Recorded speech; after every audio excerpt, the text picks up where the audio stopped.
I rank where the view is nothing less than phenomenal. For how I express and project from my abdominal. The only view better, both my daddy and my mama know. No living parents, my sons give me balance. My wife is my serenity, this mic is my identity. The world is foul enough, that's why I write without obscenities. Provoking danger with broken language and spoken anguish. Begging to get hurt, why would you ask to go through changes? Yes, Lord, life's a chessboard, master the angles. Control the tempo, be the one who holds the info. Acknowledge is just as deadly as machete swings. When spoken, the truth is as potent as that Medellin. While others swear the style is free, I just let it ring. Our time is undervalued, soldiers make us better kings. My fans on my shoulder, reaching after better things. Today I take the shot, for them I'd rather set the screen. My mama told me follow my dreams. My daddy told me get it by any means. Stand tall, make him bow to a king. But I've evolved, you can see the resolve. Look in my eyes when you speaking to God.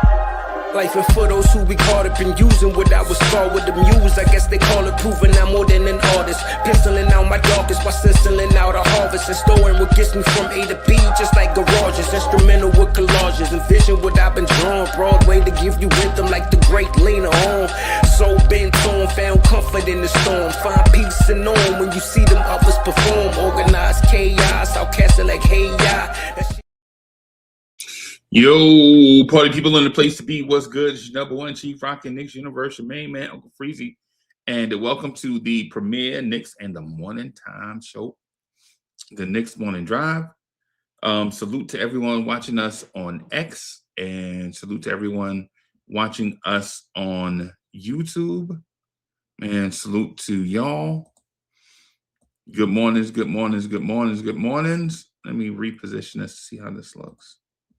Let me reposition number 9. All right, let's go to number 1. Okay, number 1 is better.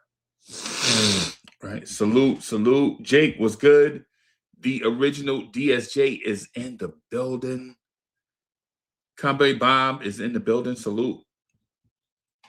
So last night the Knicks beat the Toronto Raptors. I can't say that I was surprised with the outcome. Right, I can't say that I was surprised by the outcome. I was totally confident as a Knicks fan going into this game. Going into this game, I felt as if it was the Knicks game to lose. I felt like it was the Knicks game to lose. So the outcome didn't disappoint me. Toronto is a very what's the word I'm looking for? Toronto is a very hungry franchise looking to turn around their where they are. Just put it that way. Toronto is looking to be somebody.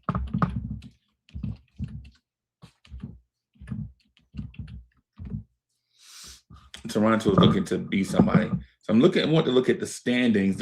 Right now, at the standings, the Knicks are 2 games behind the once red-hot Detroit Pistons. The Knicks are 17-7, 15-4 in their last 19 games. On the heels of the Knicks are the Boston Celtics, Orlando Magic, Toronto, Philadelphia, Cleveland, Miami, and Atlanta, all somewhere between 4 and 5.5 games behind the Knicks. I mean, behind the Pistons.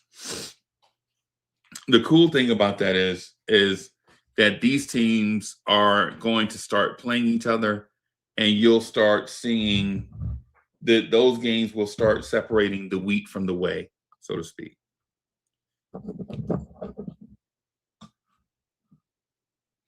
Right. So the Toronto Raptors, I'm not really concerned by them, so to speak, because for some reason, the Knicks, no matter how much they struggle, they always handle the Toronto Raptors. Right. There's that part of it. And then there is The Knicks play the Orlando Magic, excuse me, Saturday at 5:30. We'll all be there watching the game together. So that's going to be probably the biggest game for us since we lost to Indiana in the playoffs. That'll be the biggest game for us.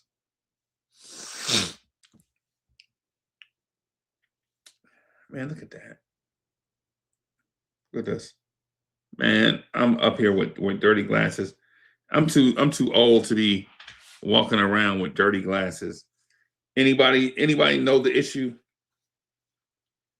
Any eyeglass wearers out there that have multiple pairs of glasses and you constantly got to keep them clean? I don't touch the lenses, by the way. It must be a life thing. That made them worse. I mean, there must be probably a smudge on them.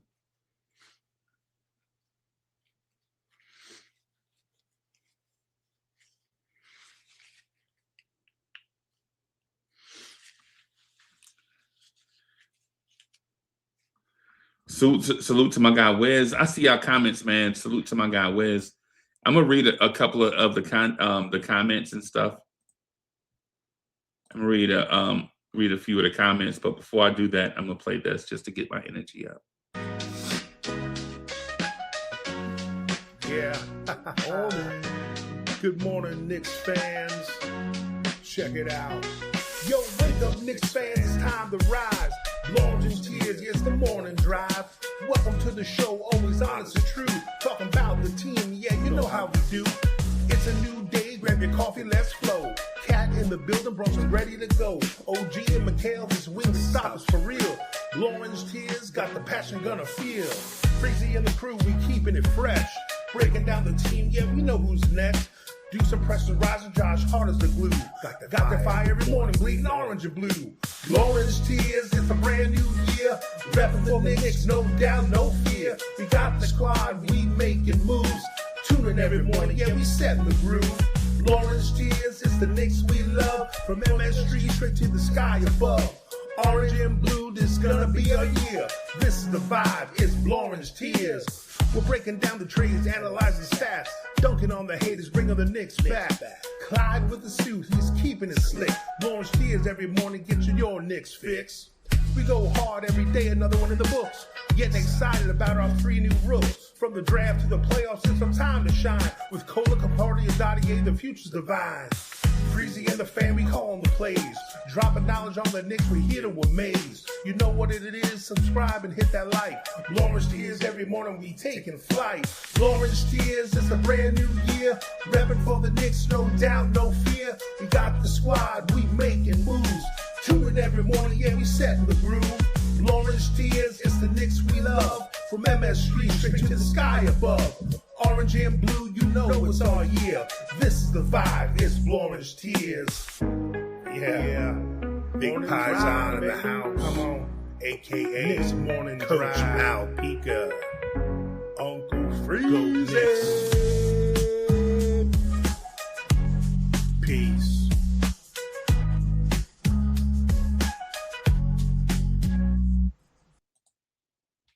Man, that song, it always get me going, man. That's my morning time joint, man. It's just, that joint always gets me going. Always gets me going. If you just like joints. So yeah, it always get me going. What was the comment? There was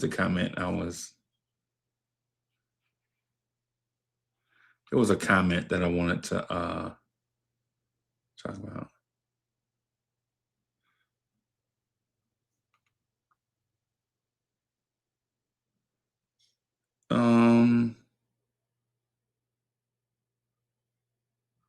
Okay, I'll do this one. Wiz says victory was expected without RG and IQ, but level of domination was impressive.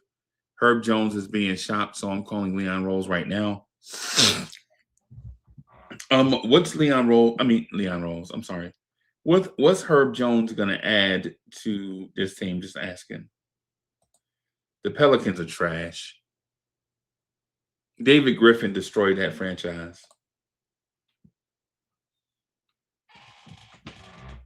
What do y'all expect from a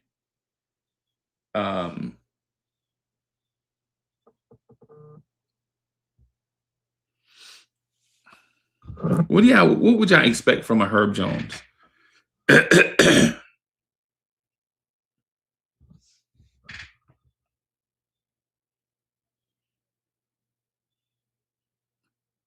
Like, what would a Herb Jones acquisition mean to the Knicks versus what you paid for to get him? I'm trying to look for his contract right now. Yo, Herb Jones makes $14 million.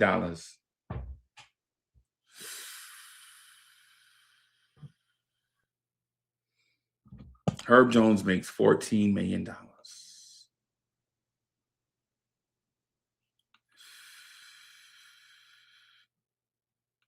Herb Jones makes a lot of money. Not a lot in terms of like a ton of money, but based on what the Knicks have, the Knicks really don't have $14 million. The only comparable salary is Mitchell Robinson, and I don't want to talk about it. The only comparable salary is Mitchell Robinson, and to be honest with you, I don't even want to talk about trading Mitch. Now, I could be convinced to talk about Mitch if that's what you guys want to talk about, but I don't want to talk about trading Mitchell Robinson. In my mind, Mitchell Robinson is beyond off limits. Mitchell Robinson is beyond off limits. Mitchell Robinson is so off limits, I don't even feel like talking about it right now, man.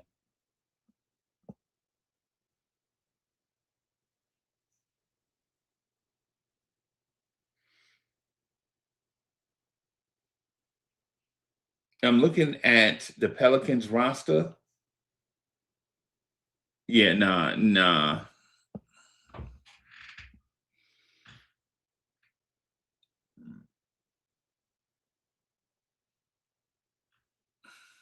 Yeah.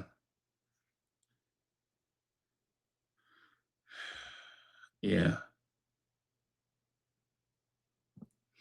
Yeah, man.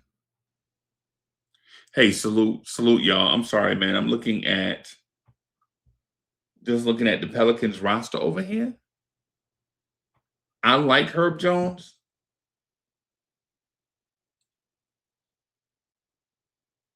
I like Herb Jones. I liked him since Alabama. I liked that Colin Sexton, Herb Jones, all of them guys.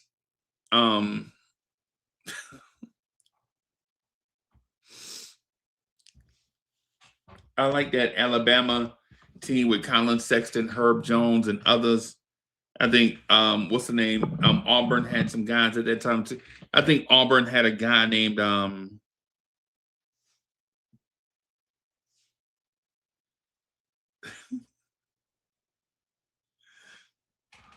hold on, everybody. This is comedy. Hold on, y'all.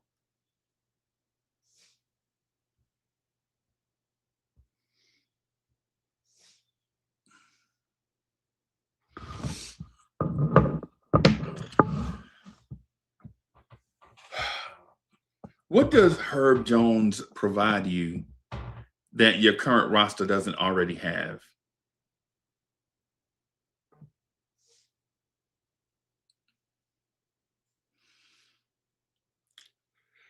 In previous years, I would have definitely wanted Herb Jones to come here and be a starter, but he's not going to be Herb Jones is not going to be a starter here.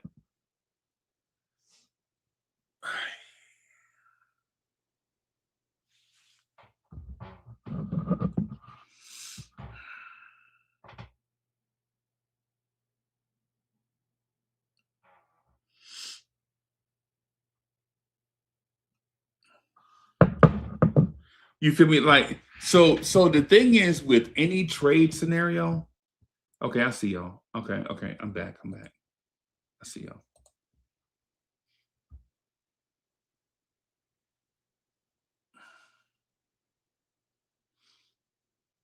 JJ, I think the organization is a mess. I think the organization is a mess, bro.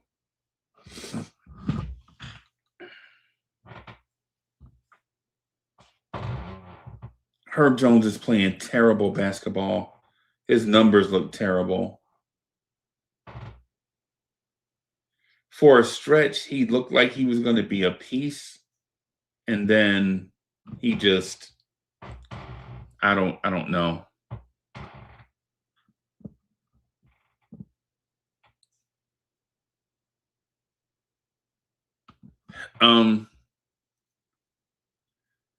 I think if we're patient,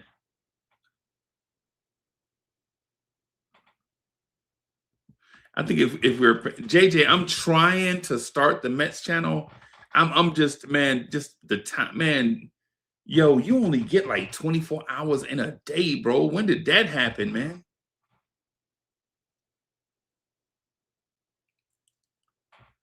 You only get like 24 hours in a day. When did that happen?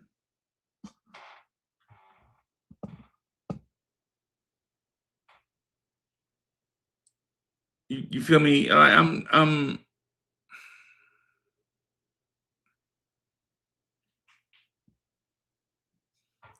if I get time, I think I'm gonna crank up the Mets podcast today. If I get time, I think I'm gonna crank that up, man.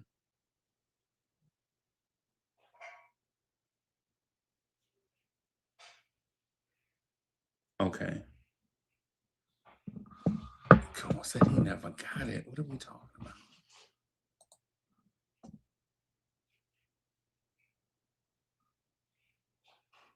Let me see. Let me just check something, everybody.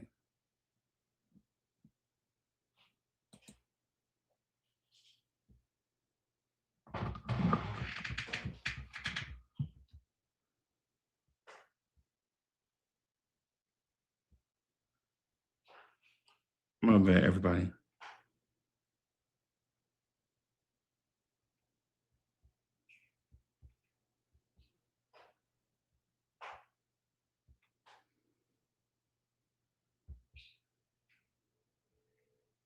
I'm sorry about this, y'all.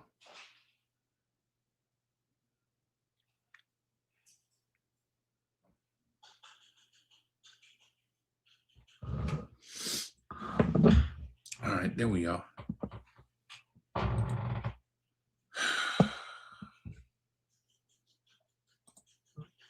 All right. Now we should be good. All right. So I'm at a place where I think if you're patient with the roster, I think certain guys are going to develop into those roles that we think we're missing, especially the jumbo wing thing. I think we should just be, in my opinion, in my opinion,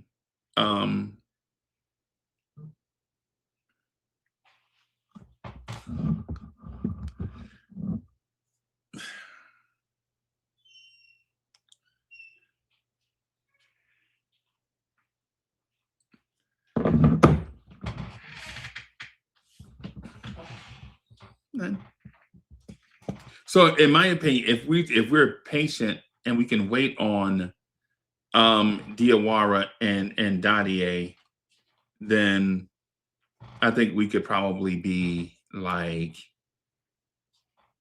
you know what I'm saying? If you wait on Dadier, Diawara, I think it'll probably be better for you in the long run. The thing about waiting, though, is reasonable people will say waiting for a payoff. Like if you wait on a payoff, the payoff is worth it. All right, my New Yorkers don't give a damn about waiting. Waiting for my people from the tri-state area is like torture. Right? And so when you talk about like, you know, telling people from the tri-state area to kind of wait on the development of Dottie and Herb Jones, they'll tell you off the rip, the kids are trash and we don't like waiting. Right? The kids are trash and I don't like waiting. Well, surprise, New Orleans waited on Herb Jones. New Orleans waited on Herb Jones. Portland waited on Tumani Kamara. Right? A lot of these wings that we see, there was a level of patience, right?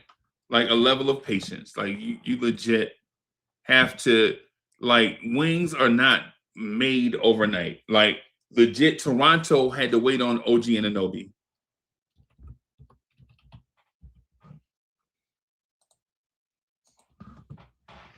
Right?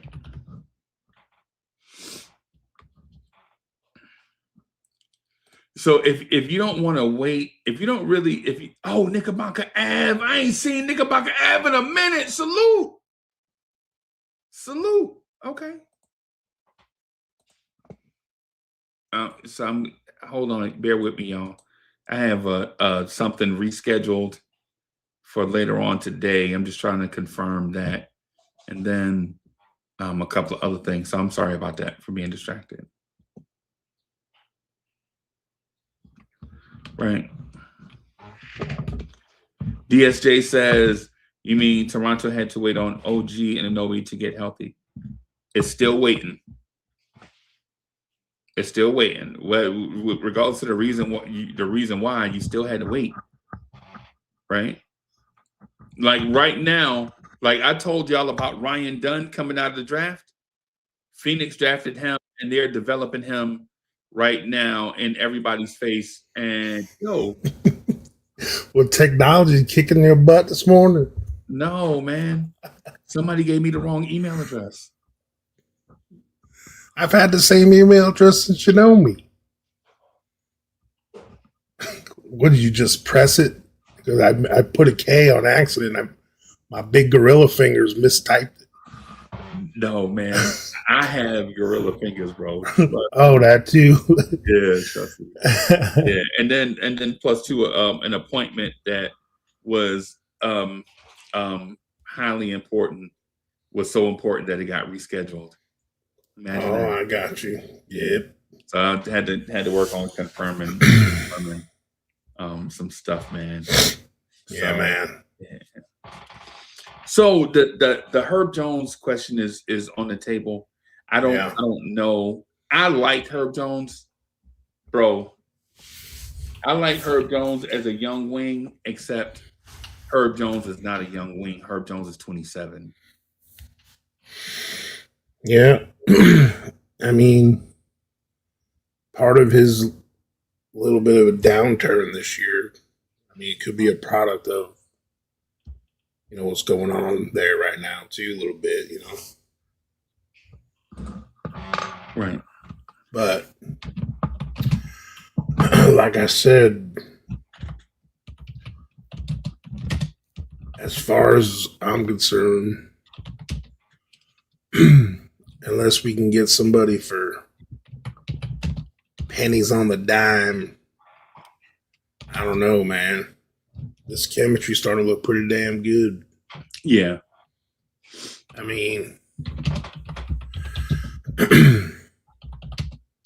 even if Mitch only 4 or 5 times a game gets us a second shot, and we make half of those threes and second chance points, that could be the difference between winning and losing some of these big games, you know?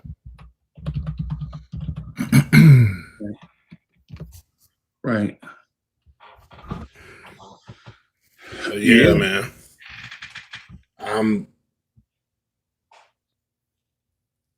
I I don't think many teams have the luxury of having every single one of their guys all season, ever. It rarely happens. But man, I love to see a good 5 to 10 game stretch when we got everybody together. Yeah. See what happens. I mean, it can only get better. Right. Right. I don't know. I don't think we I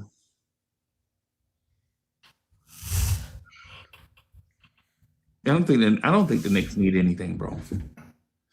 In my heart, I feel like the Knicks can win the NBA title with what they have. Yeah, I think so too. Right. Like anything we get on this at this point is just like cherries on top. Like you add in sprinkles, and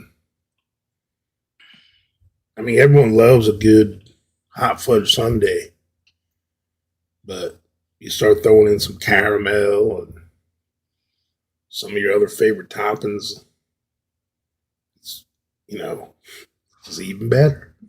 Yeah, I understand what you mean. Right. But yeah, I don't want to take out just like because when we talked about the G word,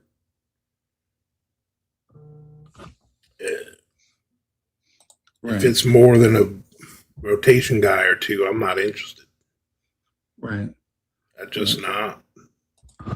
I don't think no guy in this league is worth taking 3 of our rotation guys.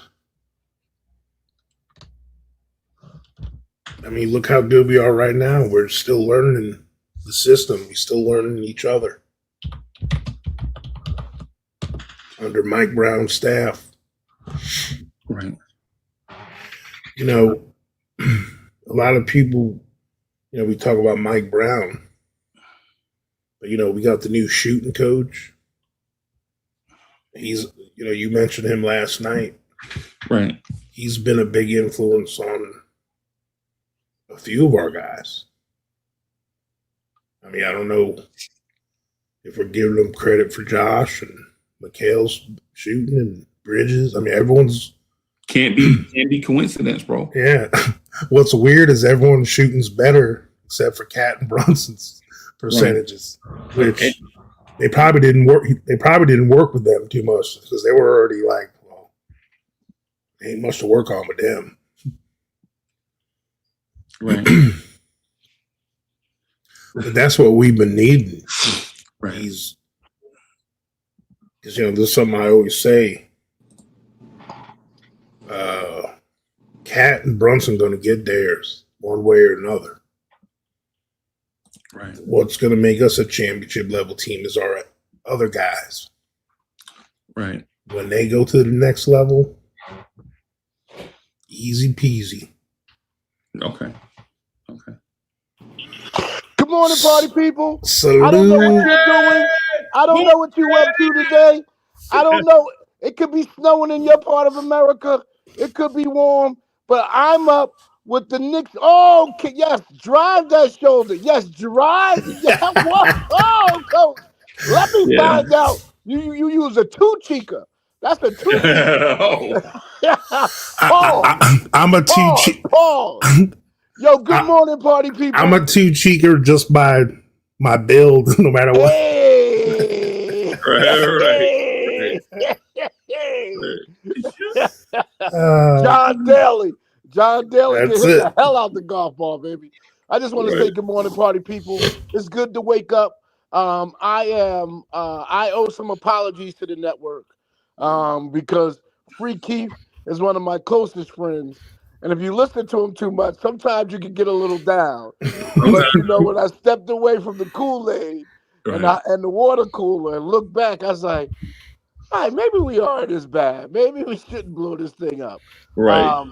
I will say this, and then I'm a hush because, and let's see what the format is. I guess my lead in this morning is, there's always 12 games a season that Josh Hart plays out of his mind.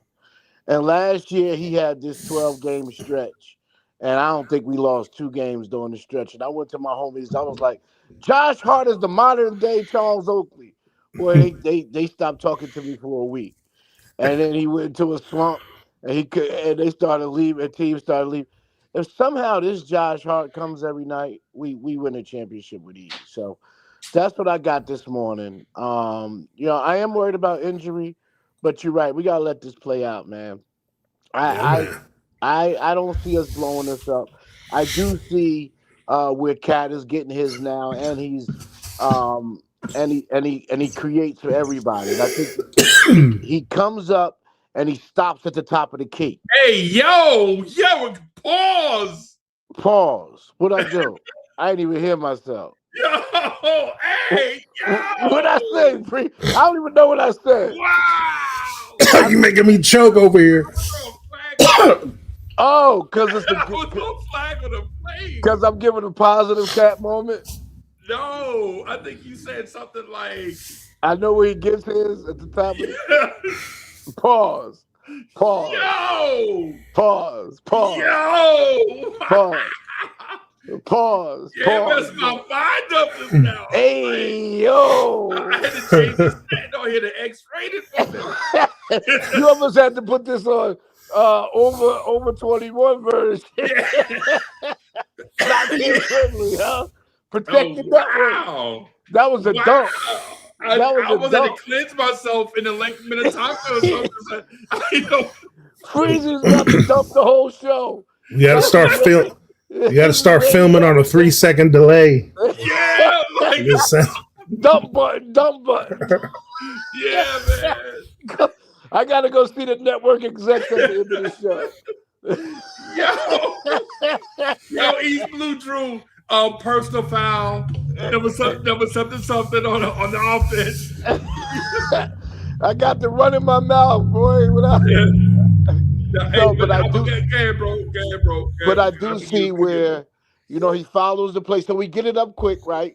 Especially on the miss. Somebody gets a rebound. Michael. What I saw was a crazy lineup last night was Michael, Hart, Brunson, OG, and Cat. That team last night, that 5 last night was unreal on the floor. And Michael, Cat, and Brunson, they push it up quick. And then Cat will trail the play. So they'll create some action to the rim, get everybody's back to the basket. Then they'll kick it out up top. And then Cat will decide whether that's the play he had the big dunk off of. So he decides whether he's going to get his quick three. He's in triple threat mode there. Whether somebody's going to go back door or some action. So that's some good movement there. So I'm happy. Pause. What do you feel about the defense? His defense, him and Brunson. I think it's a half glass full. Because at the rate the NBA is shooting threes, right? If your team is going to shoot 25% from the 3-point line, you're in trouble. Yeah. We know how good Quickly and RJ is.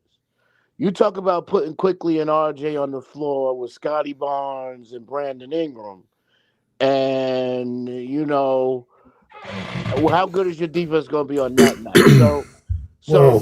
I think they had IQ. The game they only scored 94 against us. No, I'm just saying last night. Yeah. I'm just only talking last night. Everything's different. but I think part of the defense was Sneed was taking a lot of jumpers and he was missing a lot. Yeah. Yeah. So that's part of the defense. They really fell asleep in the second quarter because Brandon Ingram has got to sit. And once Scotty Barnes, great player, but he doesn't go get his own. So again, defense, that's night to night. But last night, I know OG makes a difference when he's on the floor. And later in the game, when he was committed to Brandon Ingram and keeping him off the ball and making him play from the perimeter out in, Right. things really changed. But listen, you move on. This Orlando game is gonna be big because this is the team that I've been complaining about. This is the Oh, team I'm concerned whether Cat matches up well against. So let's see what happens. But as far as your question, Coach, defense, I'm gonna say, nah, let's put a pin in that and not get too excited about last night without them having two of their top scorers in the game. yeah, yeah, yeah, yeah. Hey, Cowboy Bob, thank you for the generous contribution. Bob Solo says, so now y'all like Hart 2 years too late.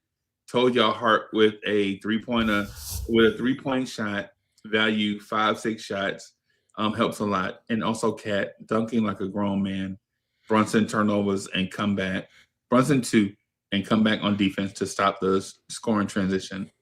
Times equals growth. Go New York. Go New York. Oh, okay.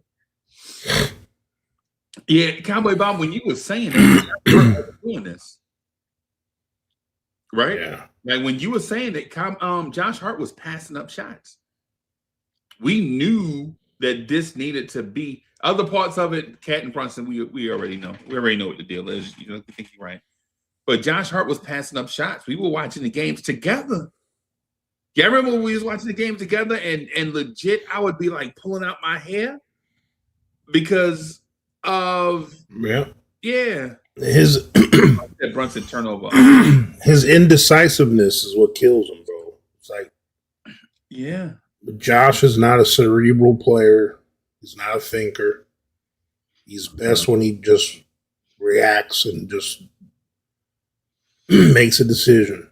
Like even last night, when he dribbles past the half court, if he ain't going straight to the rim or passing it right away, anything else he does is too much. Like, because when he stops and picks up his dribble, that's when he's not in his element. But when he gets past the ball and he don't think at all and he just shoots, he looks like he's a shooter when he does that. Right. But when he gets them hand grenades and at the end of the shot clock, or he does a spin move on nobody, like some of them things, Well, he's an open court player. Yeah. And so this is where we have to give Brown his props. Mm-hmm. Where if he had to go back and say, does he like Tibbs' system or Brown's system? Josh Hart's going to tell you Brown's system. Because he would sneak out in Tibbs' system, but unfortunately, we'd slow the ball down. Yeah. And Brown getting the ball out of, Tibbs definitely has to look and say, well, I'm sure somebody was in my ear saying, I got to get the ball out of Brunson's hand. I got to create more movement. I got to free these guys up. And that's exactly what Brown has done. Now, if we missing shots, though, if Josh Johnson misses those shots, it's a different game. So, but, night in, night out. But that's why you got 7-game series when it really matters and 5-game series when it really matters. So the cream can rise to the top. But I was happy last night. Honestly, it was getting a little boring, actually. Yeah. It was getting a little boring. And I was like, I can't believe I'm born in a win. So I said, 6 minutes to go. I cut the game off and went and watched something else because I was like, the Knicks are just too mature a team. 2 years ago, we had to worry about blowing 15-point leads in the fourth quarter. This team is too mature. I do see some things happening. They do this thing at the end of the game where they award the hard hat to somebody. I'm only seeing it on social media. I haven't read a story on it. But it's you're starting to see this team together. But I want to make sure we stay healthy, and that is just hope and prayer. I'll Because be right back. everybody's hoping, everybody's hoping for the same thing, Coach. Yeah. Everybody's hoping for that health is just a hope and a prayer. Because you don't win a championship if you're not healthy. So I don't know if you're ready to cook. If you're getting yourself, I see you still getting yourself together, but And I was getting my little morning breathing treatment, if you know what I'm saying. So my after work medicine. So I was just coughing a little bit. My bad. But yeah, like to to piggyback on your point, that's where that's why Mikal Bridges is flourishing in this like he's an open core player too. You know the way he's been, it hasn't been translating to huge volume of points for him, except a game or two here and there. But it just seems like he's getting his points just a lot more efficiently, and just they just seem like easier buckets. Him and OG both have just been so efficient this year. Like they're hitting those catch and shoot, open corner, and elbow threes that I was hoping they would hit last year. That I would get frustrated they weren't hitting that as much, but they seem to be hitting them right now. So I think that we're starting to figure some things out. especially if the team doesn't have a shot blocker. If we go against a squad that doesn't have a shot blocker, but doesn't have an enforcer who can slow us down, we're going to keep attacking the rim, and then we're going to get you back on your heels, and then we're going to drive and kick on you all night. And then the second man, we used to didn't have second options. When a offensive player made a move, he was stuck. Now offensive player makes a move, somebody's on the wing make it. They make a move. Somebody's on the wing make it. In 24 seconds, we could get three players playing downhill aggressively. Yeah. I'm really seeing a difference, you last night I seen Brunson go, they stopped him, kicked it to Michael, he went, they stopped him, kicked it out to Jordan Clarkson, who went all the way in for a tough bucket. And we just keep coming downhill at you. And very motivated ball last night. Again, I like to beat teams at their best so we can, really put the litmus test on it.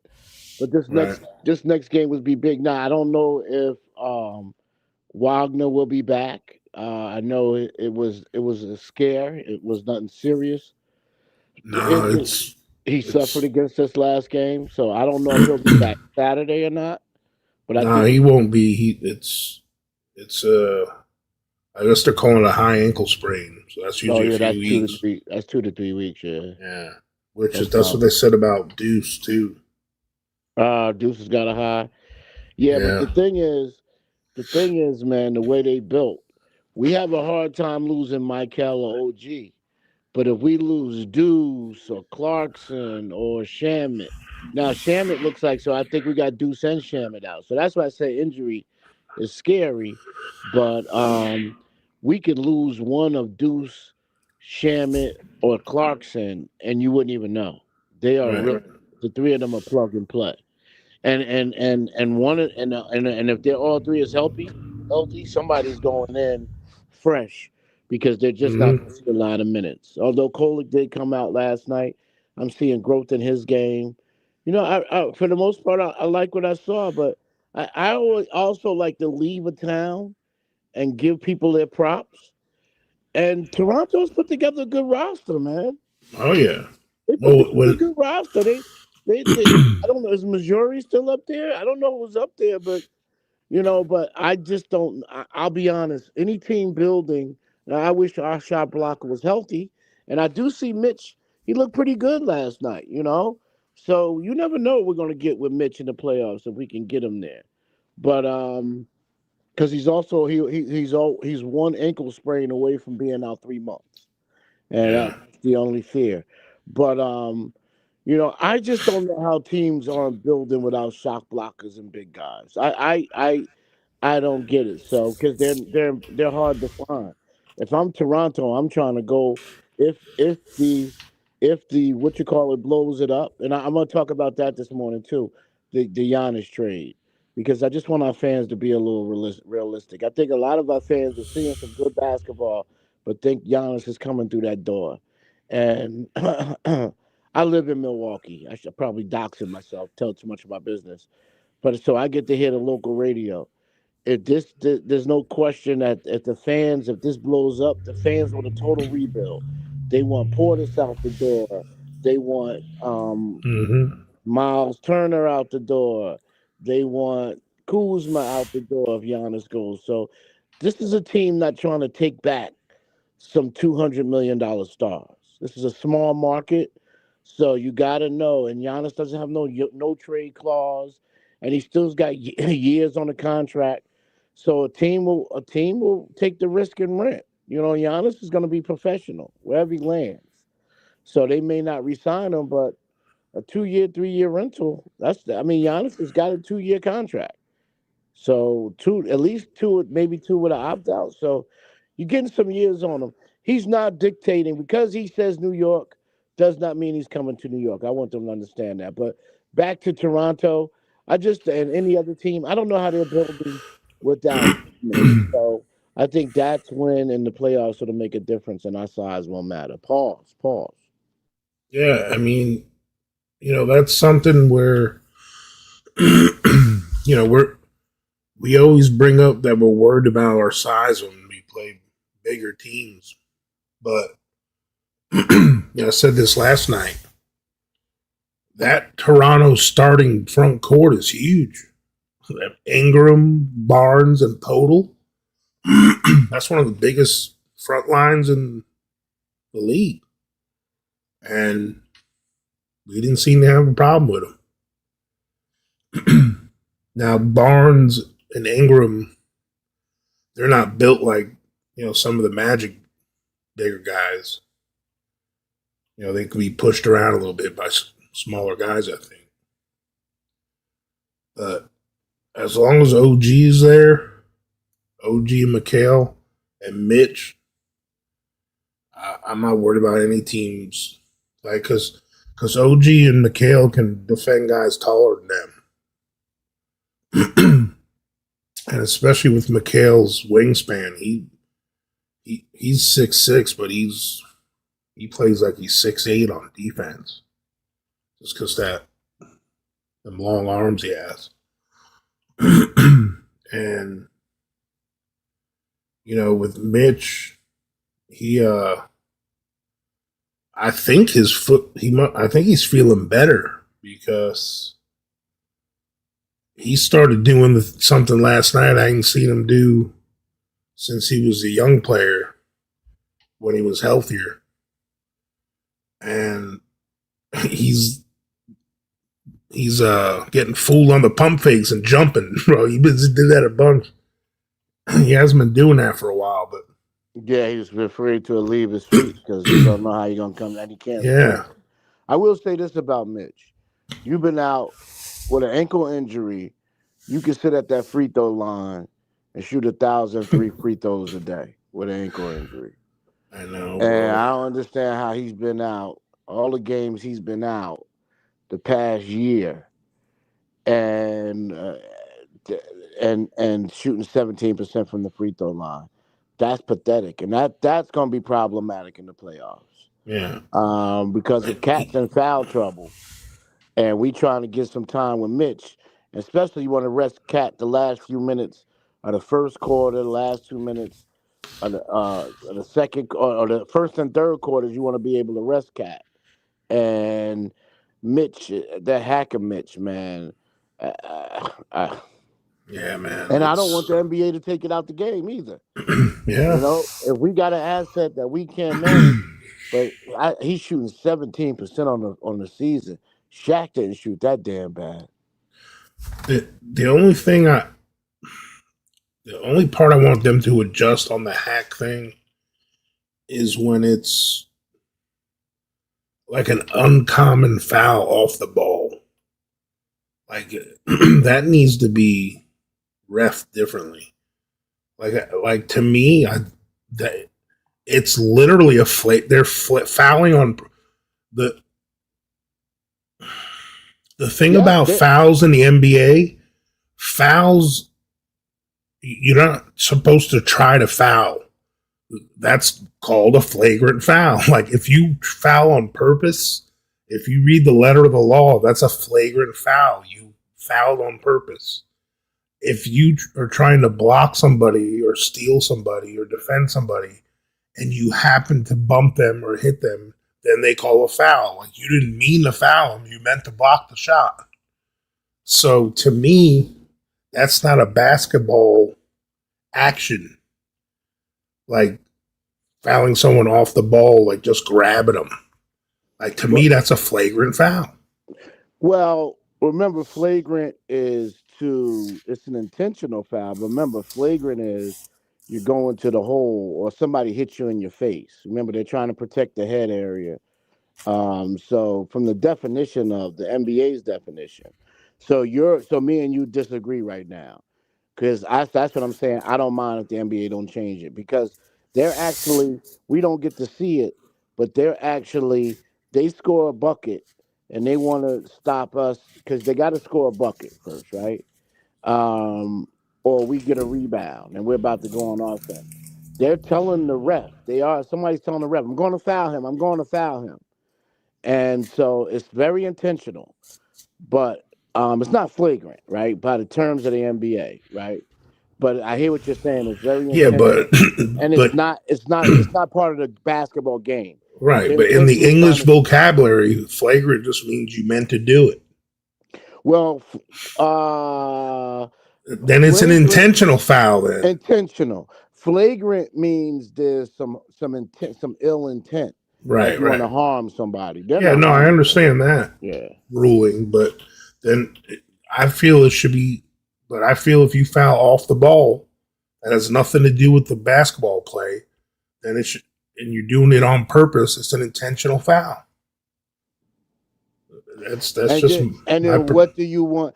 So okay, it's intentional foul. What do you want the repercussions to be? Because they're calling it an intentional foul. And they're saying, okay, intentional foul, put Mitch to the line. They're giving Mitch the opportunity to shoot free throw. And they are what they call. It should be an intentional foul where we get one shot in the ball. Okay. All right. Yeah. So you want to clean it up. You think it.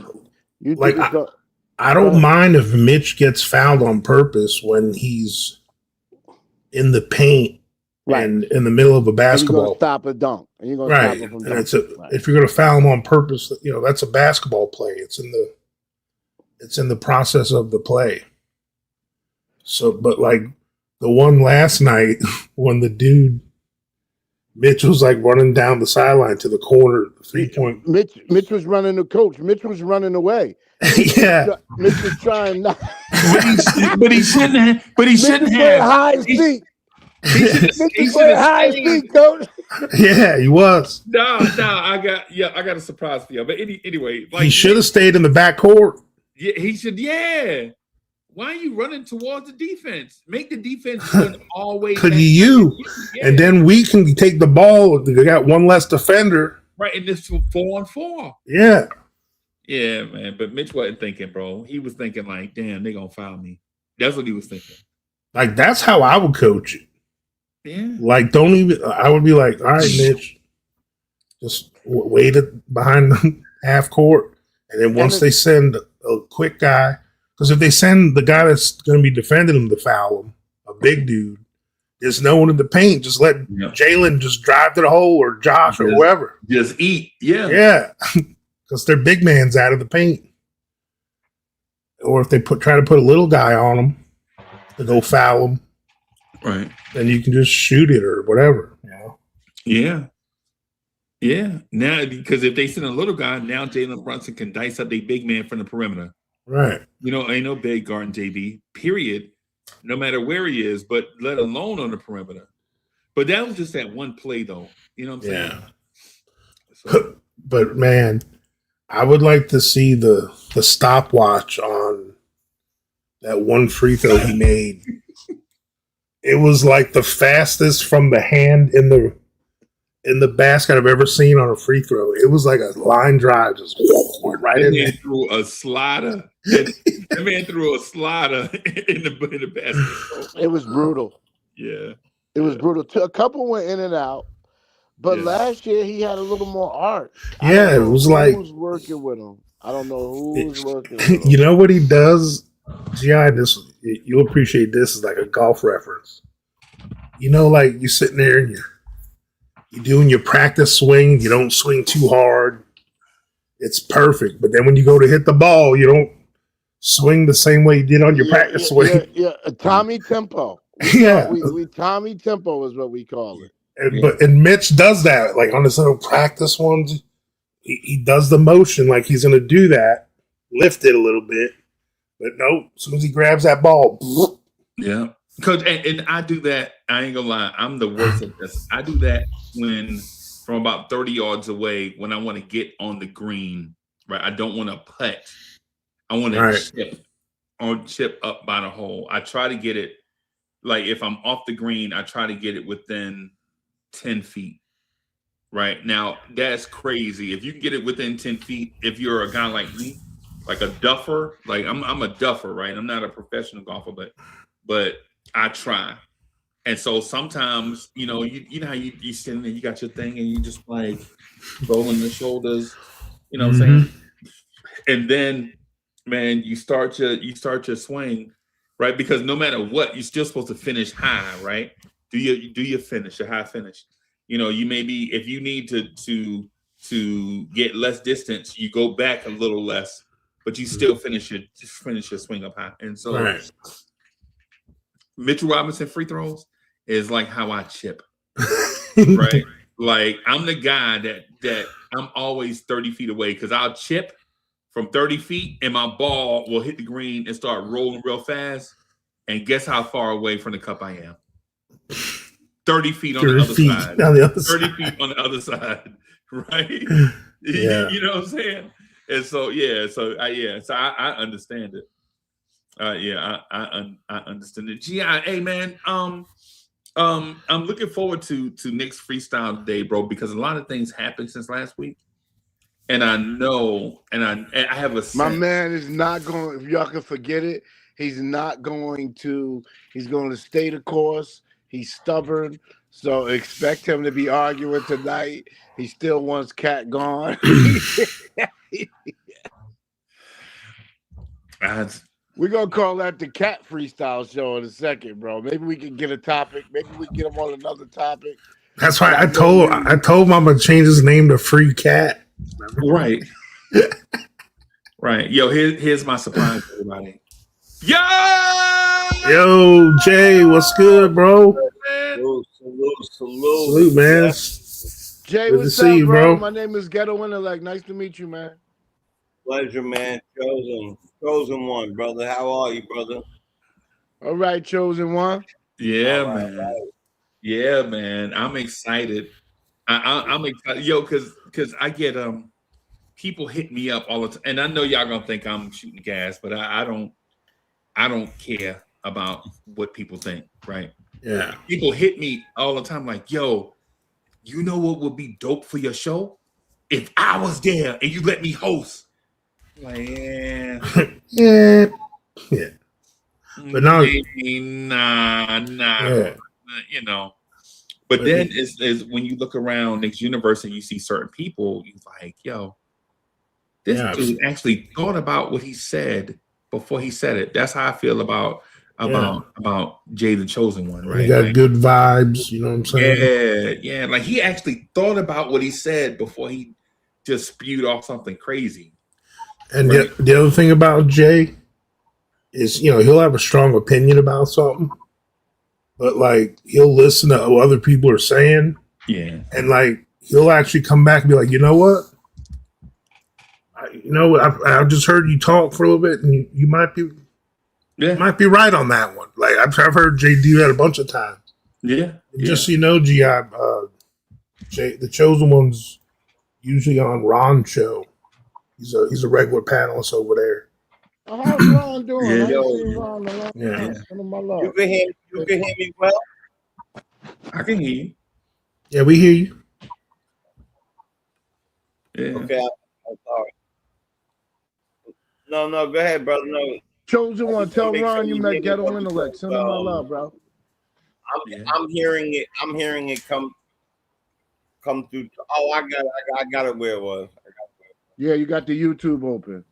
Yeah, that's what it was. When you're in the steam yard, you got to turn off the. Yeah. Yeah, but I was, but usually when you come into the studio, I don't do pause. By the way, I'm too grown for pause. I love women. I don't need to pause. I know what I meant. Bro, you Yeah. can't be a New Yorker and not pause, man. We started this shit. We got to double down on it, man. The whole culture's trying to grab our shit. Right. Yeah, man. So in terms of like the few things that we spoke about this morning, I think a lot of that it boils down to if we're patient, then we'll reap the rewards of our patience. Like we were patient with Deuce, and then now you see what Deuce has become with the new shooting coach, right? With the new shooting coach, Deuce can't miss. Josh can't miss, right? And so those things that used to be like a rock in our shoe over the past couple of years, you just be patient, stay the course, let guys get better. And this is what we are. And so I also feel that way about Mo Diawara and Hakim Dadier. I feel like in due time, you know what I'm saying? These guys will get better incrementally. And so in my mind, slow cooking this thing and not paying the premium price is better than going out paying the premium price right now and then sacrificing the stuff that you already have, and then it doesn't develop. And then the thing that you got with the premium price may not even be a fit for you because it didn't come up in your culture. You know what I'm saying? It's one of those things you add it to your culture and hope it's a good fit. Well, they need to pay that shooting coach overtime. I'll start a GoFundMe if he worked with Mitch on them free throws. Jesus Christ, bro. But Freezy, there's a flip side to that too. Right. And you need some loyalty from the young guys because, those rookie contracts, especially if you're not a top draft pick, they run out quick. Right. So what happens is you stashing this guy and you save him for a rainy day, and his contract comes up, and somebody else is figuring out what his talent is, and now they've offered him money that you can't offer because of what you got invested in OG and Mike Cal in front of him. So I don't know. It's tough, man, because a lot of championship teams, you look, they got rookies performing. And I think that's probably what a lot of Knicks fans are frustrated about is our team is so old and mature. So when do you get these guys in? I don't know. It's the GM. One thing we can say every year we've been together, we come back and say, man, GM in the NBA one of the hardest jobs ever. Yeah. Look, let me just say this: the answer to that is we don't. Not when you're chasing after a championship. You don't really have time unless they're a. I know it's kind of like a double.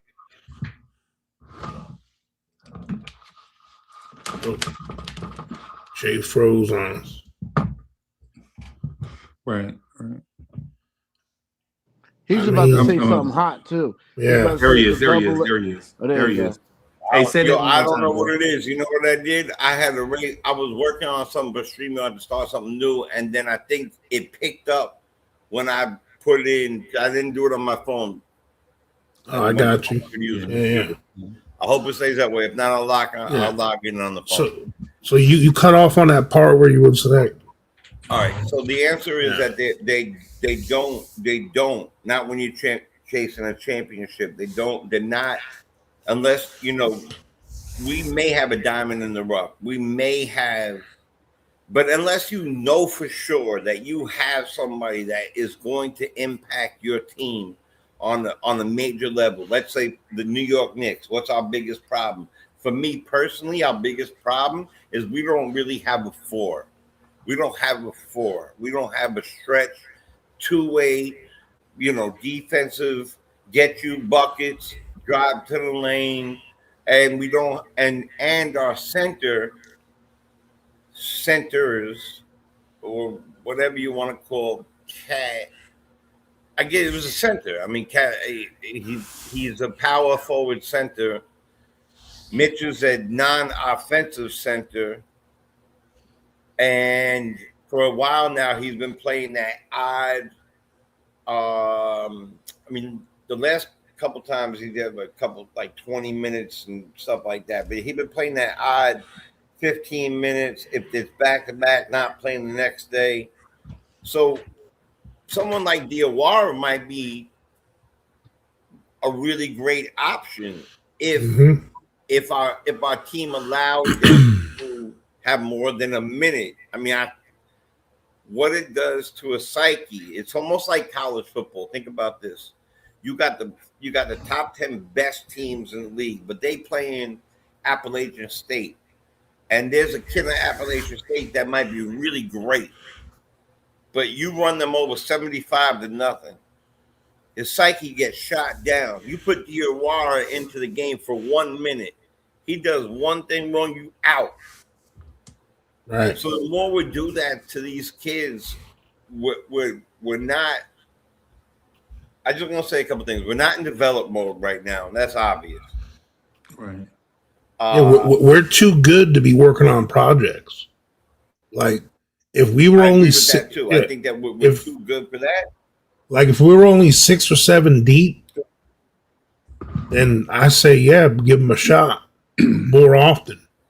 But we have a hard time when Deuce is playing and Shamet was playing. We had a hard time giving Clarkson minutes. Right. And he deserves minutes. He deserves minutes, yeah. And Yabusele ain't even getting minutes. And he's been playing better. And that's one of the things I said earlier about, I think it caught the coaches off guard and Mike Brown off guard when Landry Shamet started playing as well as he did. He wound up leapfrogging all the kids. Because technically when we signed him, he was one of our last roster spots in our mind, Like some people were saying we want him or Gary Bird, Gary Matthews or Brogdon. But then Brogdon took himself out of the running. Like they were going to be one of the last roster spots. Right. We didn't know Shamet. Shamet, by the second or third game, he was the sixth man. He was going in before Deuce. Right. He started a game. And it took us all by surprise. And all of a sudden, I'm like, damn, I guess Mike Brown sees something in him. And for the most part, he's been playing good. I mean, and there's so many other things, too. Like, you got these two other big men, Estevanovan and not Huck, the other dude. Jemison. Oh, Jemison? Yeah, Jemison. Who I like. I like Jemison. I think Jemison, I like them. They both can play ball. Yeah, they're both scrappy guys. They're both scrappy guys. Jemison actually, in the time that he played, leaned on somebody and put his hand in the sky. That's the type of center I know I'm kind of stuck in my ways, being 21 for the 29th time. But you know what? the fact of the matter is, what you say? I'm 21 for the 29th time, brother. Come on. Gotta keep it fresh. Look at this. I think that's the only weakness of our network is we don't have no young guys who talk to this common era, this new era of NBA. Before you came up, Chosen One, I was saying, I'm only really complaining about playing in Orlando. I get like that. I get to saying, okay, we'll have a hard time beating this team, and this is bugging me. But there's not two other teams like Orlando. OKC, like maybe top 5 teams, but that's all I get focused on. These young boys like this running gun, they like this shooting, and they want their bigs. They want Mitch. Somebody down in the chat is saying Mitch hasn't shot a three all year. They see him shooting 17% from the free throw line, but they want him taking threes. So I think we want traditional back to the basket, chosen one, beast down low. We want Yup. Shaquille O'Neal. There should be a Shaquille O'Neal in every era of the NBA, and Every era. that's the hardest part. Yep, no, I agree with that. And the last one we had in this era is the reason why Mitch can't play back to backs. That was Embiid, right? Yeah. Embiid could shoot the three, Embiid could dribble the ball, Embiid could call for the ball, he could turn around and he could yam it on you. And I want to see a lot more yam, boom, and rattle the whole rim. And you know, we're also very, I don't want to say we're guard heavy, right? But we are guard heavy, but we have, this league is completely changed, and I'm not quite sure that every fan of it has changed with it, including myself. I haven't fully changed with it. Right. Even though we watched the entire Golden State era, we watched all that stuff, I'm still waiting on that. But you got to remember, like teams like OKC they were smart enough to bring in a guy who could play tough center basketball in Hartenstein and iHeart, but also have a 7-footer who's quote unquote at 7 feet. You should be a center. That guy could get around, and shoot three and dunk and crossover and do all those things. We're watching a completely different basketball than most of us, especially up here right now, are accustomed to. Right. You know, OKC has the biggest thing they have going for them is not the fact that they are very talented in multiple positions, but they got like the Energizer Rabbit Bunny thing going on. Like, okay, I can run up and down all day. Don't worry about it. You can't chase me following. Boom, boom, boom, boom. And because we're not doing anything with our younger people, to me, everybody's saying, like, I don't know what everybody else is taking on this is, but for me, it was finals. It's finals a bust. Right. For me. Okay. But if you look at, if you really look at the top teams right now in the West and the East, if you look at their rosters, and we probably couldn't say this lately, but this year you can say it. All the best top 2 or 3 teams in each conference actually have high level center play now. Because you look at Detroit, they got Duran and Beef Stew. You know, that's a big part of their uptick right now. Right. Us, obviously, with Cat and Mitch. Then when you go over to the other side, you got Houston. You got the whole damn team of bigs, Right. Plus they got Steven Adams and all these guys, those kind of guys. Obviously, you talked about OKC already. Even the Lakers' difference right now is what's his name they picked up? That center, bro. DeAndre Ayton. Dude, Ayton's working out for them. Yeah. Like he's melding well with, and obviously Reeves is playing out of his mind too. I knew he would work well. I knew he was going to be good for a second, but I knew he would work well in the Lakers because he would be forced to. Doncic and James, they would go up to him and like mafia him. Right, hey, bro. You don't play well. Don't go to sleep tonight. I'm telling you, I felt that coming from him. Like he's going to play well. Yeah, And then even like Denver, obviously, you got, Jokic. Right. And they got Valanciunas on the bench, I think, over there, don't they now?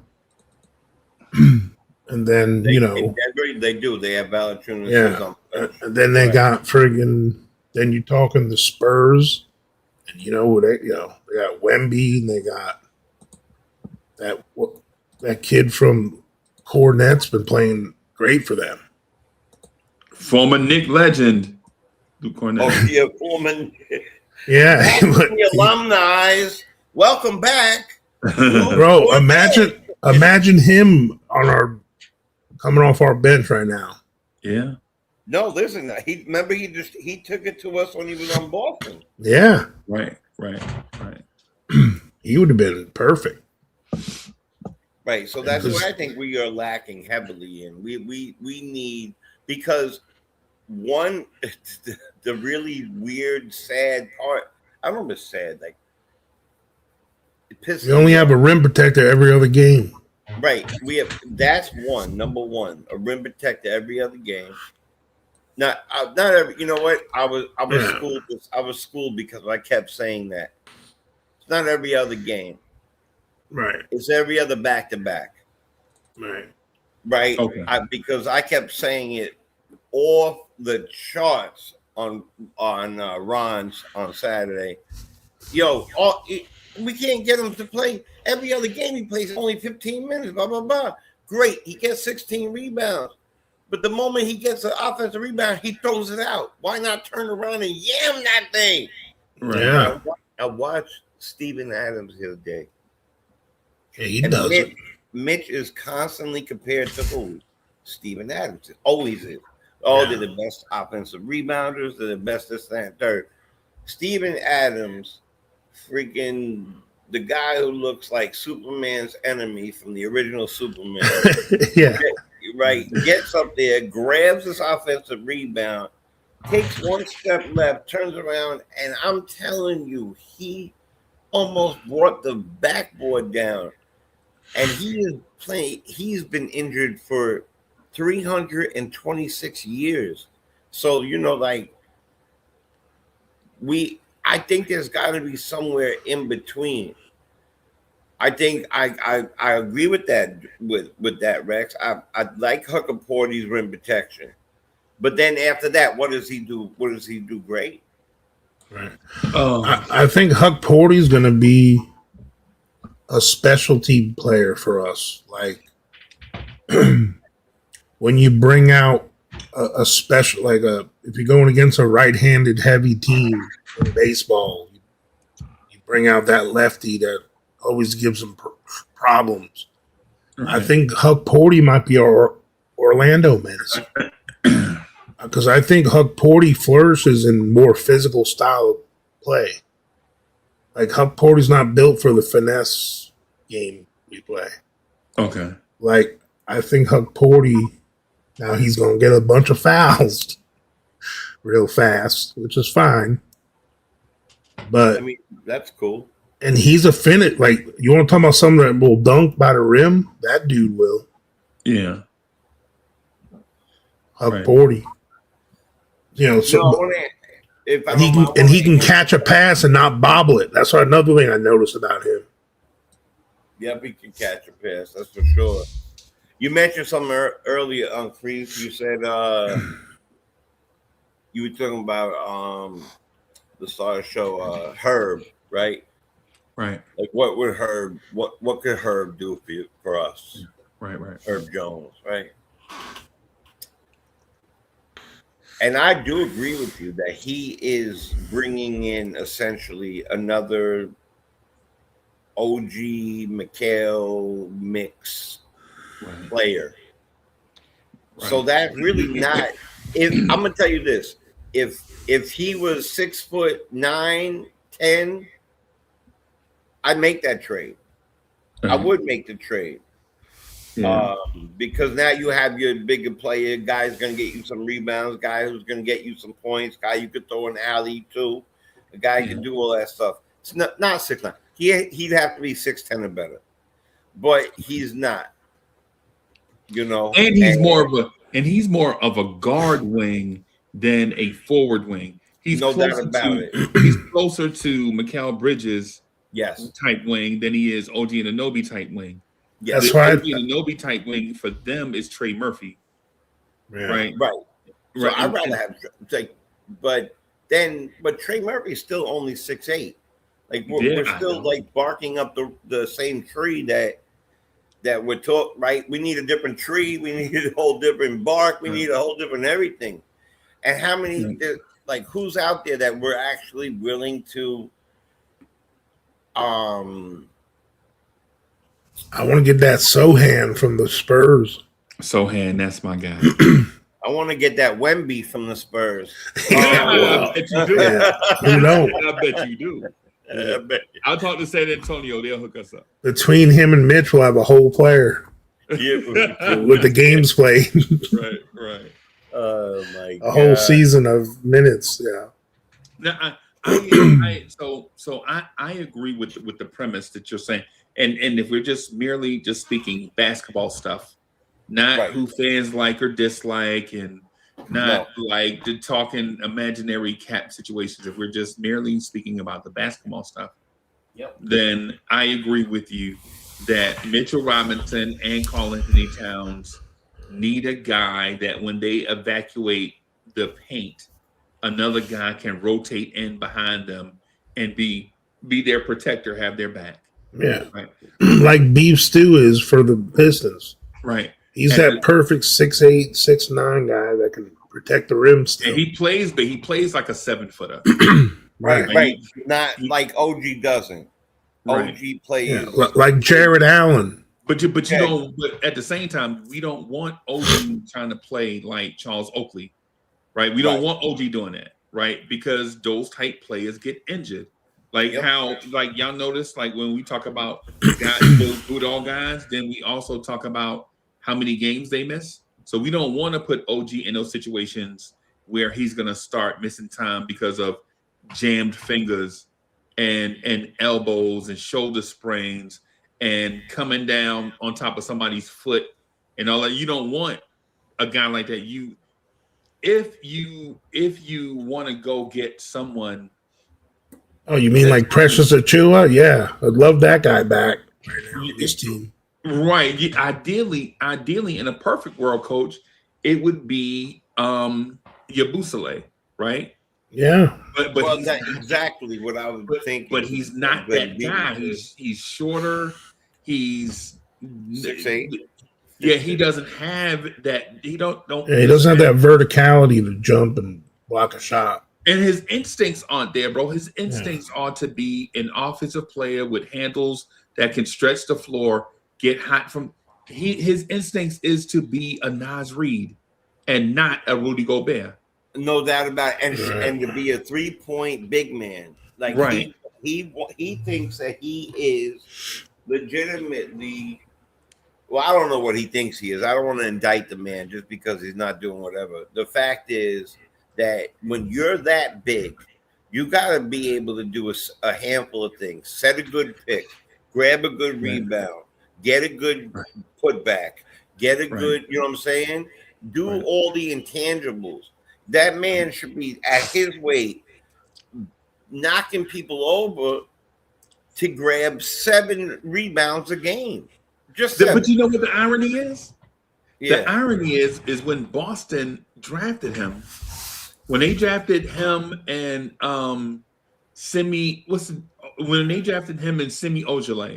right? They basically drafted Anthony Mason and Anthony Bonner at the same time. That's what Boston did.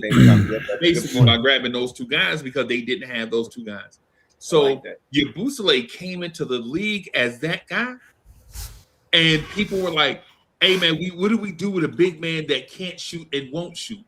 And then it's like, so he's on the bench anyway. And then over the years, he transforms himself into the modern NBA player. And then now, guess what people are telling him? We want you to be the other guy again. We want you to be the 20-year-old version of yourself. Right. And right. So now it's like, how do you tap back into this stuff? The dude, like, legitimately. We want the guy that dunked over LeBron in the Olympics. Right. It's one of those things Yeah. where when you're a role player, if you don't thrive in the role, you're gonna sit the bench and you may get cut. And that Right. becomes your role. That Right. becomes your role. Right. And so over the years, this dude has been morphing into these different roles. And it's like at his archetype, when you're a tweener, so to speak, like Zion. Zion's a tweener, right? Yep. People say, hey man, Zion should be grabbing at his archetype body type, he should be grabbing 14 rebounds a game. Right. But then how do you say Zion should grab 14 rebounds a game? And he's probably pound for pound the best ball handler for his size in the league, right? They made him legitimately a point power forward in New Orleans. Like legitimately, the dude runs your off 2 years or the Stan Van Gundy years. They had that man trying to be a point forward because he could do it because he had Yeah. the explosiveness. Handles. Yeah, and the explosiveness and the handles. But then they were like, man, he only grabs 7 rebounds a game. The thing is with tweeners is you're always going to have that thing. So if you're Yabusele, in my mind, I understand what he's doing. He's like, yo, scrap all that. I'm going to get good at 1 or 2 things, and I'm just going to do that to the best of my ability. As opposed to every 6 months, people telling me, hey, man, you should be a shot blocker. Hey, man, you should be a high-volume rebounder. Hey, man, you should be a ball handler. Hey, man, you should be a three-point shooter. Right? These guys, no one player in the NBA can do all these things. Even Jokic, as great as he is, he can't do all. Like, Jokic is not going to block shots. He's not going to get you steals, not in a conventional sense, right? He's not going to defend people on the perimeter, but his offense is going to be excellent. It's like, it's the same thing with Brunson. Brunson is not going to be. Every NBA player has flaws, basically. But see, I think Yabusele is a lot like Precious when it comes to this. When Precious only played in spurts, he didn't look that great Right. all the time. Right. But when you put Precious in a situation where he was the starter and knew he was going to get 30 minutes in a game, he played out of his mind. Like he averaged a double-double for us in that month. Remember when he had Randall out and Hart was out? Like, Yeah. he averaged a double-double. He averaged 15 and 13. Yeah. Yeah. And like, so I think Yabusele's like that. Like I think Yabusele's would be better if he played more minutes. And I know it's like a cop out. It may sound like an excuse. Oh, anyone that plays more minutes, their stats are going to be. It's not about. I just think because if you look in Philly, when he showed out, it's when Embiid was down and they had no choice to start him and play him all the time.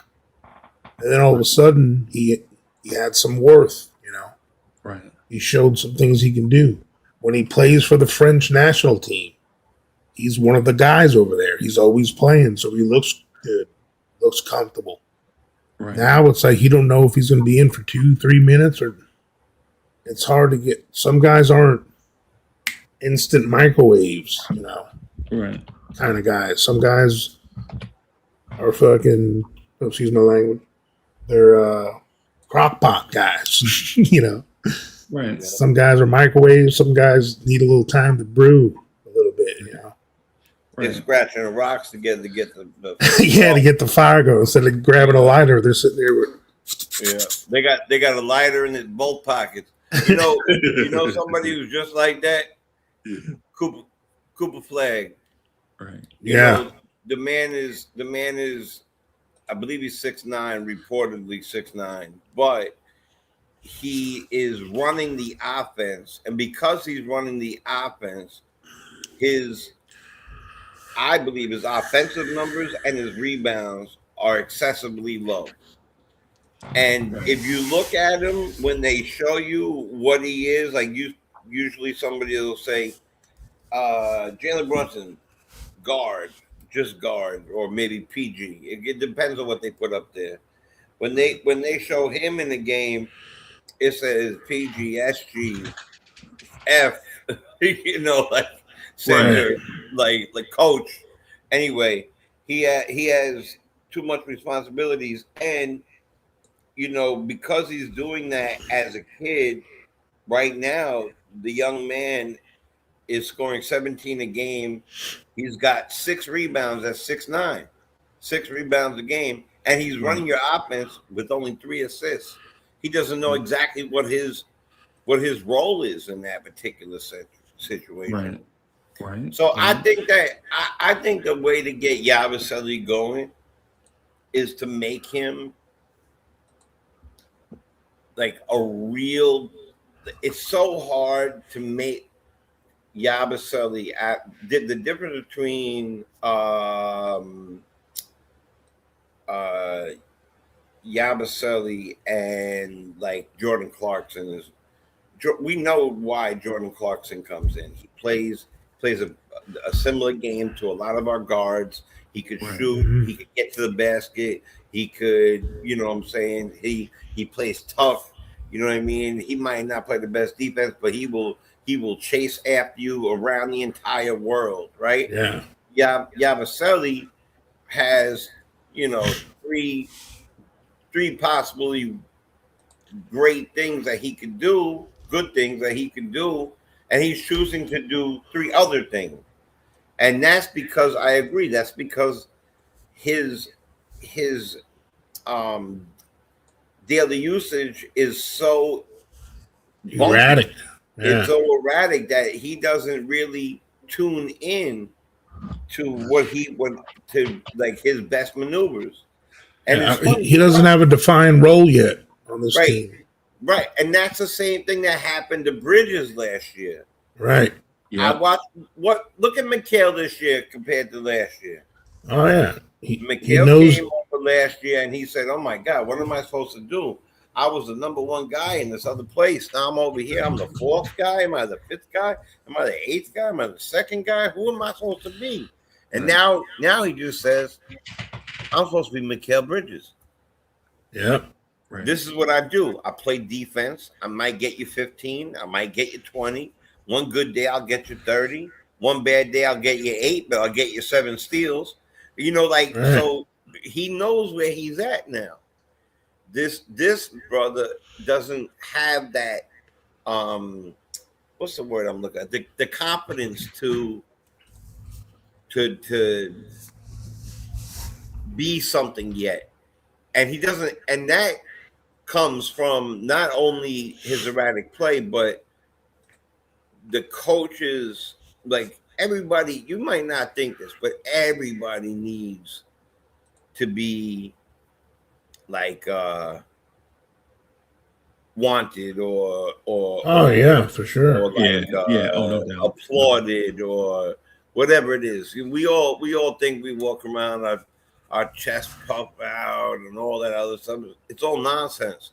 Everybody's looking for a everyone wants to hear the good job, buddy. Yeah. Good job, buddy. What a play. I can't believe you just dunked on what's the face like that. And he hasn't gotten that. And he looks kind of lost. And now his value, and to add to that, his value shot down.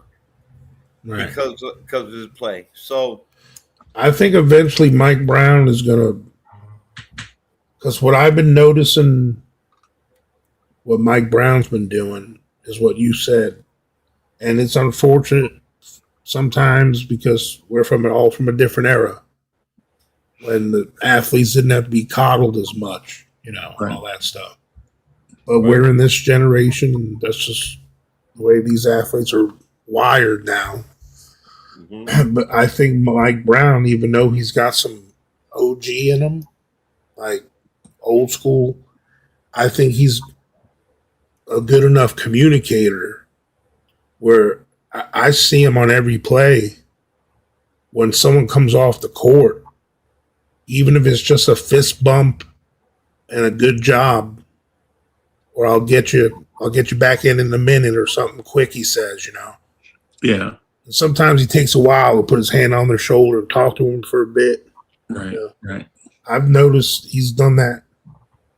I don't know why. I thought about it in passing, and it made me think about what our other guy never did. when The other guy never changed his face, coach. Right. Look. This is him happy. Yeah, I know. Like we used to say it all last year. Like Cat would come off the court like frustrated because the foul, like they call him for a stupid foul or something, and Right. he's visibly upset. And Tibbs wouldn't even look at him No, Tip. when he came off the court. Man, Yep. It wouldn't even like help him didn't up. even look at him. And Mike Brown, I think he's leveled with Cat because the last 2 or 3 games Cat's played, he hasn't been complaining about not getting a foul called on as much. Hey, and you know what? Our free throws have gone up. Have you noticed that? Yeah. Yep. Like today, he had a couple of calls on him where they were a little weird, and he just made like this smirky face, kind of like, you know, Yeah. like he wanted to say something, but it's like he had a little Mike Brown on his shoulder or something telling him, all right? You know, it's like he heard his voice or something like for a second. And then when he came out, Mike Brown stood up, he fist bumped him, and he said some kind of good coach talk because, you know, Cat made like a good athlete face, you know, whatever that is. And that I'm noticing those little things, and I know some people may think those are the things that I'm passionate about sports. Right. Like, yeah, it's easy to follow the ball and see the guys banging under the rim and, you know, pushing for the rebound and all that Right. and the tough guy stuff. But I'm like a hopeless romantic and passionate about that side of the sport. These little interpersonal like moments in between plays during the timeout. Like I'll watch the body language of the players, like how they conversate with each other and the coaches. Like those things, you'd be surprised. You can learn a lot from those exchanges. And that's where I've dissected Mike Brown's X's and O's during games. Right. But I've really paid major attention to how the things he says in the media, Right. like his press conferences. Y'all need to do yourself a favor. I know sometimes it may sound like coach talk when he's talking, Right. but when he talks to the media, this guy answers a lot of your questions. Right. Like some of the questions we ask here, our chat asks. Right. You'd be surprised how many of your questions are answered by the coach himself, coming right out of his mouth. You know, like, oh, is he even looking at this or looking at that? Yeah, he mentioned it in his press conference yesterday. Right. He's looking at all the things you just complained about. Yeah. He's noticing it too. I just don't want him to become the friend coach only. Right. And that's something I'm concerned about because I watch him and I do agree with you. He answers the coach. He's eloquent. He is a very good speaker. He has positivity goes a long way. I don't care what anybody says. If you ever been down and out or you ever been through anything and you're thinking and stinking, you know what I'm saying? You know that you're in a cycle of crap and it's hard to get out of that. So, you know, again, it goes back to the pat on the back. It goes back to that. But like I liken the coach to a parent, right? I'm a parent. Right. I am my kids' protector, their cook, their chef, their chauffeur, their everything. Yep. But I'm also their pal. Yeah. And I was their first teacher. I was every single thing of that.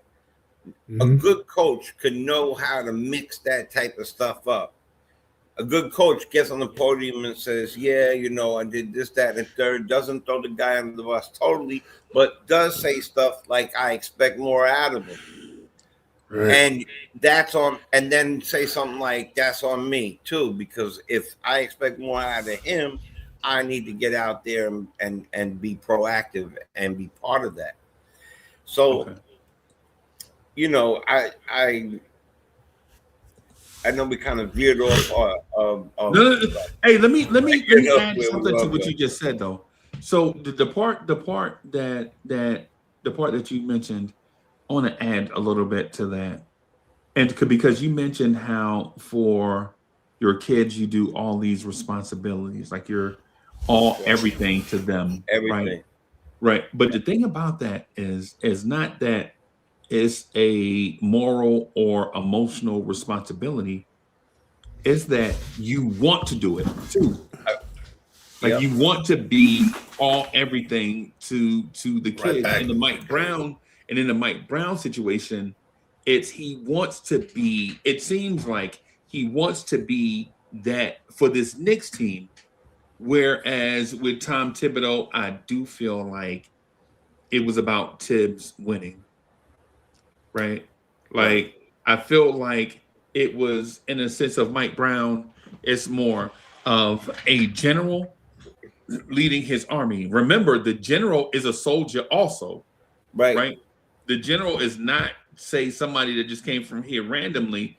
The general is the soldier that made his way up through the ranks and understands the soldiers basically, and he is a part. Where I feel like Tom Thibodeau was the chess master. Like, give me the pieces so I can win it.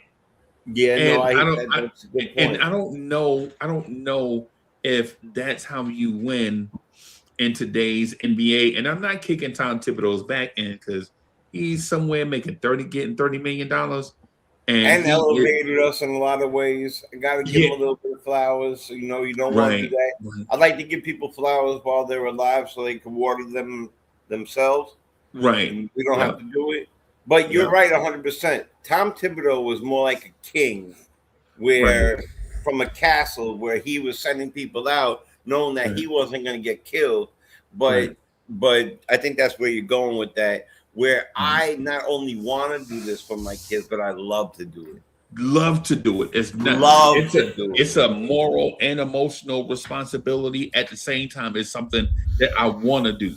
I love to Right, do it. I want to do it. It's instinctual. It right, comes so natural. There's nothing right, like getting here the word like when I always laugh, like being called daddy now means a completely different thing than it did 21 years ago. You know, and I love it. It's to right, me the best title ever owned. I do a lot of stuff. I'm in the music business. I'm a drug and alcohol counselor. I took my stuff recent at the age of, I won't tell you. Later in my life, I took it because I watched a lot of people were passing on uh, from dope and fentanyl and the pills. So I went and became whatever. Now I do it online. And I get it's a third job. But right. I'm gonna say this, that whatever you do, you gotta put like this amazing amount of passion into it with sincerity. Yeah, And I see that with the other guy, with Tibbs, he that was all he had in life. That was his family. That was like the basketball was his family. Just the basketball. Let's call the basketball was his family. And everybody else had to protect that for him, not right, him.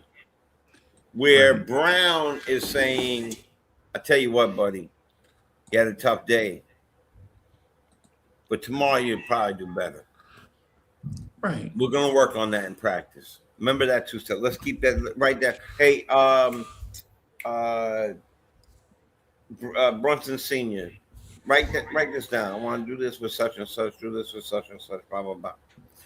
And you can see that in them. You can nurture them, get them better where they are. right, I actually give a lot of what Michaela's his change to Brown. Because really, what was this year about? Brown. Yeah.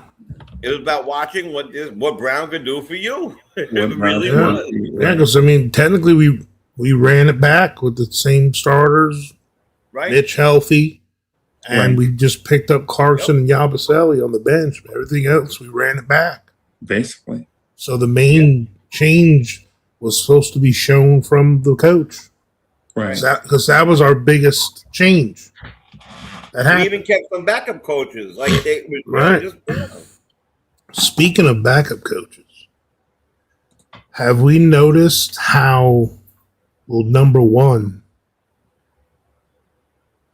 how often did Rick Brunson sit next to the other guy? Rick Brunson seems to be real buddy with Mike Brown. He's always sitting next to him. Right. And I, as a dad coach myself, who's coached my son at a pretty high level, yeah, I've been there too. and dads, especially dads that are coaches, we know when another coach is on some bullshit. Right. You know what I'm saying? So we make that Yeah. kind of like, what the hell's this guy doing, dad face? You know? Dad And fist. last year, Rick Brunson made that face a lot. A lot. Oh, a lot. This year, I have not seen that face on Rick Brunson Right. yet. So right now, we got the Caps daddy's approval. So, Right. and you want to talk about someone's from the old cloth? I mean, look at some of the footage on how he used to drill Jalen, you know, and who he was as a player. He's just a scrappy, just clawing to try to just stay in the league. So he's got that mentality. So if this guy believes in what this dude's doing, I'm gonna buy in too for now. Right. You know, Right. Right. So what do you think? Like, can we agree not to switch up on it, but like get like for me, there's remember there was the circle of trust, the circle of trust, the circle of trust. I do believe that coaches in general do have their go-to guys. There's no doubt about that, right? Yeah. And Right. generally that's their best players, right? So I mean, it kind of makes some sense. Mhm. But a lot of people have I look at OKC and you will see 5 people who have played 10 minutes, 11 minutes. Yeah. That's a big difference from us to them, the Right. other people. Lately, we've been doing that a little bit more. Right before Deuce went down, we were doing that a little bit more.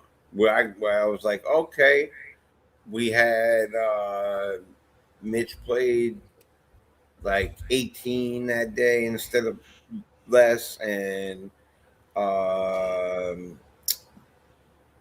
Cat played less than he usually did, like in the high 20s, Right. and I know that they were also favoring a calf situation and also monitoring Mitch minutes, but other people did come in and play part. There was other people in there.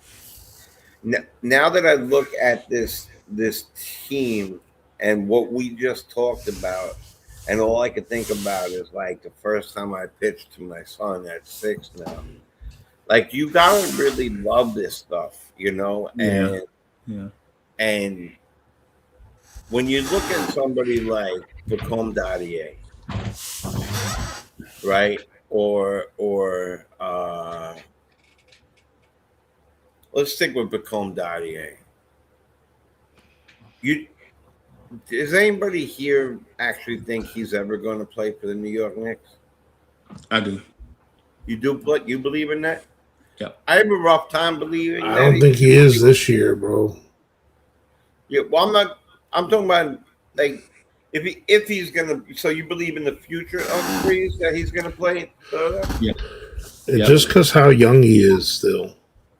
Then why wouldn't he be? Is there a reason he can't go down to the G League? He does play there. Yeah. No, I He's know. averaging 20 points a game in the G League. Yeah, no. Now I'm saying, like, was prior we would keep him up longer than we should have, and I was always wondering why we didn't like try out a couple other people like Dink and some other people when we could have used that particular moment. But there is a lot of ins and outs that we don't know. Like, for instance, the Jemison and the other guy, they have 40 games in total that they could play for us. Right. Mm-hmm. So we're managing that really tightly. Right. Yeah. No, I get it. What I'll say to that is there was a significant mismanage of assets last year. Yeah. Right. Mm-hmm. Like legitimately, we had guys on the bench when they should have been in the G League playing every day. Right. Exactly. Like legitimately, we had guys on the bench that we knew were not going to play, and they were wasting real life days, like real life scenarios where instead of playing every day, Tom Thibodeau was not practicing the team. Right. Remember that? They didn't practice and all that. And then at the same time, these guys were not playing every day in the G League. Right. So your Tyler Kolek, Pacom Dadier, Kev McCullough, Hug Porty, they were not playing basketball. They were not developing. So if you take that year, understanding the situation, and move them to this year, in my mind, this is comparable to this being their real rookie seasons. Yeah, they had a red shirt last year. Right, yeah, so I totally agree with that. Basically, they redshirted. Now, the thing with each player, right? The thing with Pacom Dadier is defensively, he has the potential. He has the potential to be an elite wing defender, and I mean elite wing defender. Like, because the things, remember the stuff we were saying about Yabusele, like some things are just instincts. You just don't. This kid, Pacom Dadier, instinctually, his body moves defensively without him thinking. Like the game comes to him defensively, naturally. Now, there are other things that's a part of his game that you wish he was better at. And man, listen, we're going to say the same thing for all 20-year-olds. Like, no 20-year-old is going to be fantastic. Like, even when we mentioned the thing about Cooper Flagg, the number 1 pick, man, even he's struggling in the role that he's in right now, right? And so the thing with Pacom Dadier is, and Mo Diawara and Kev McCullough and all our wings, it takes young wing players, longer to develop because they have to learn 15 different jobs all at once. So their stock raises slowly because they don't focus on one job, right? Like if Pacom Dadier was just a scorer, like if we drafted him just to score, we'd be like, wow, this dude looks like VJ Edgecombe from Philly, because VJ Edgecombe has one job, and that is to score. That's correct. Right? His defense is terrible. Yeah. His defense is terrible, bro. But he's a scorer, right? So VJ Edgecombe pops because he puts the ball in the basket. The other parts of his game are substandard, is overshadowed because he can score. Pacom Dadier and especially Mo Diawara, they have the potential to be elite all-around wings, right? And so when you have a situation like that where you're looking at these guys, you're like, hey man, these guys may not be it. Nah, they're not it right now. But Mikal Bridges and OG Anunoby, guess what they did their first year out of high school? Both of them went to traditional powerhouse colleges. Yeah. One dude went to Indiana and played his first year, and the other went to Villanova on a stacked championship level team at Villanova. Yep. And so they legitimately they were being groomed from day one, where Pankam Dadier went to a league. It's a substandard. It's not the NBA. It's not even college basketball. And so you get that, and then you come to the city, and then the coach that you have don't even want to see your face in theory, because there's so much pressure on him to win a championship that he can't focus on developing kids and strategizing to win a championship at the same time. And then you get to this season, and fans are saying, hey, listen, these kids, they're not it, man. You got to trade them for something. But here's the thing. If we think these kids aren't it, then what is another NBA franchise going to give us for kids that they think are not it? The power play for us is to keep these kids on their developmental path, right? And develop them, because the Pankam Dadier, Mo Diawara, Ariel Hukporty, they have to learn new stuff at the same time, unlearn some stuff that they went through, right? And so, how many guys are we giving up on before their rookie contract was done? Quentin Grimes. How does Quentin Grimes look right now?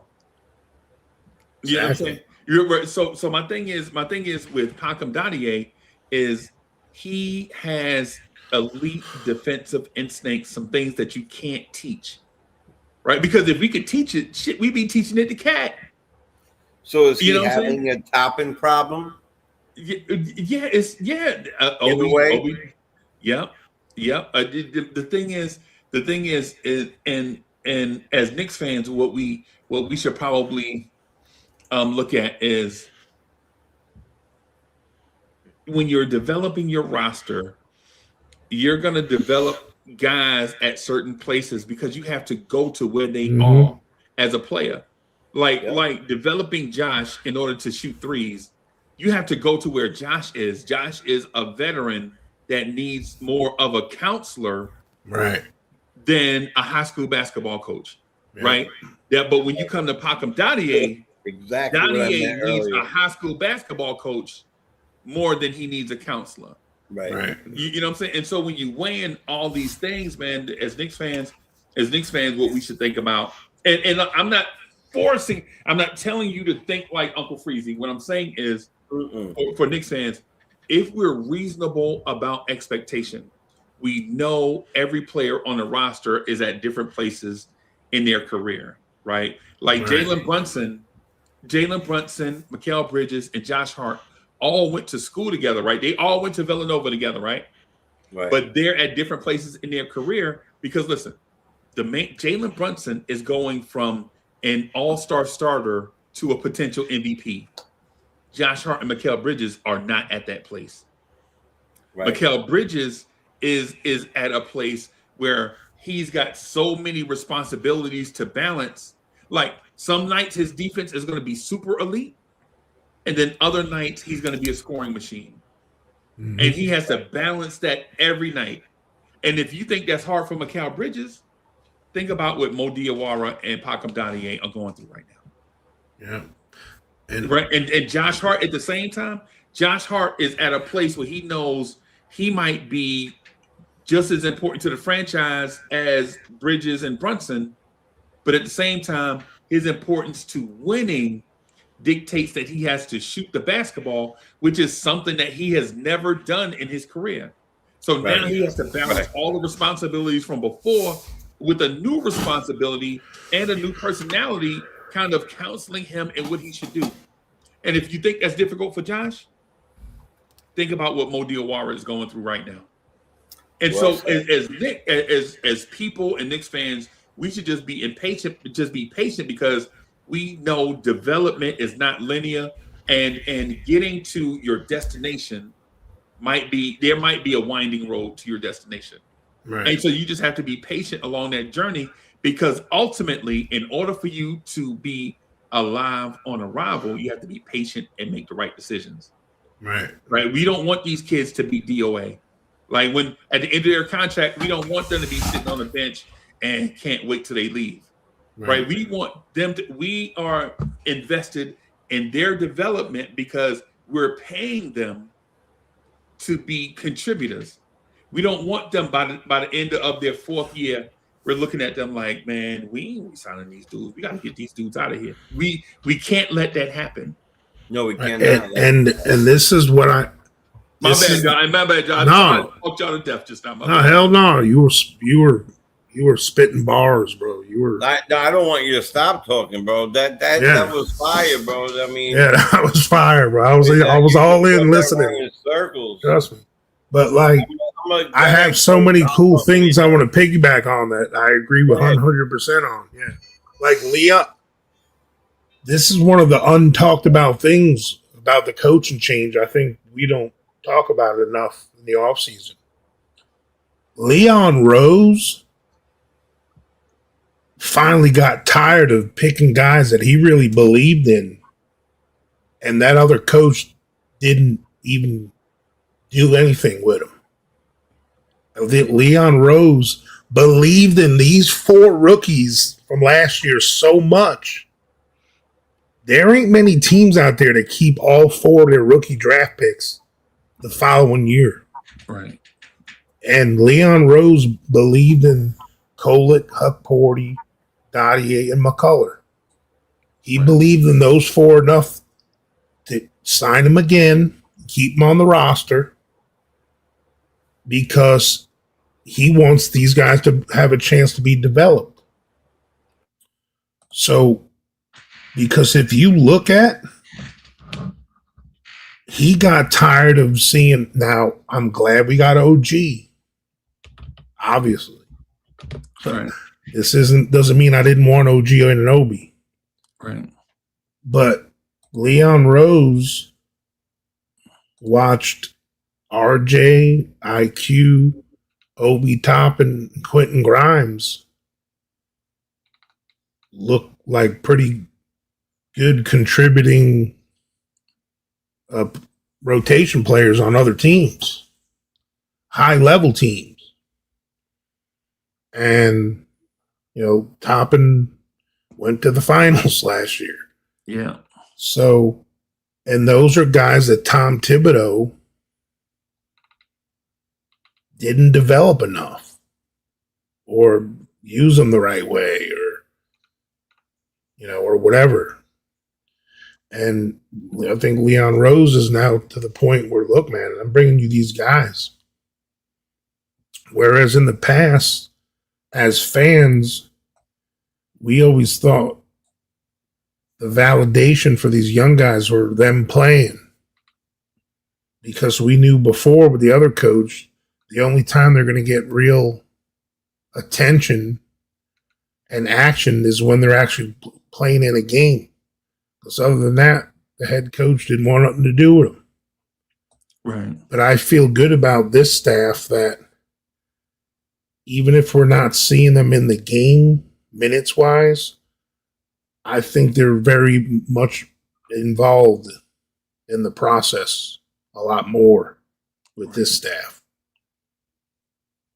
Whether it be in practice or how they're being used in the G League. I think, like Freezy said, this is like I said it was their redshirt year, like this is like their kind of real rookie season. Right. Right. So everything you said was 100, bro. Right. So I think these guys are all being prepped and prepared for, God forbid, something does happen. Yeah, and things take time, man. Yeah, things take time. Like for instance, if we draft, think about this, chat. This is what I want to say to y'all. If we drafted a rookie and needed him to contribute right away, we're not championship contenders, right? Yeah, like legitimately, when you draft guys early and you need for them to contribute right away, a lot of times you're not championship contenders. All right.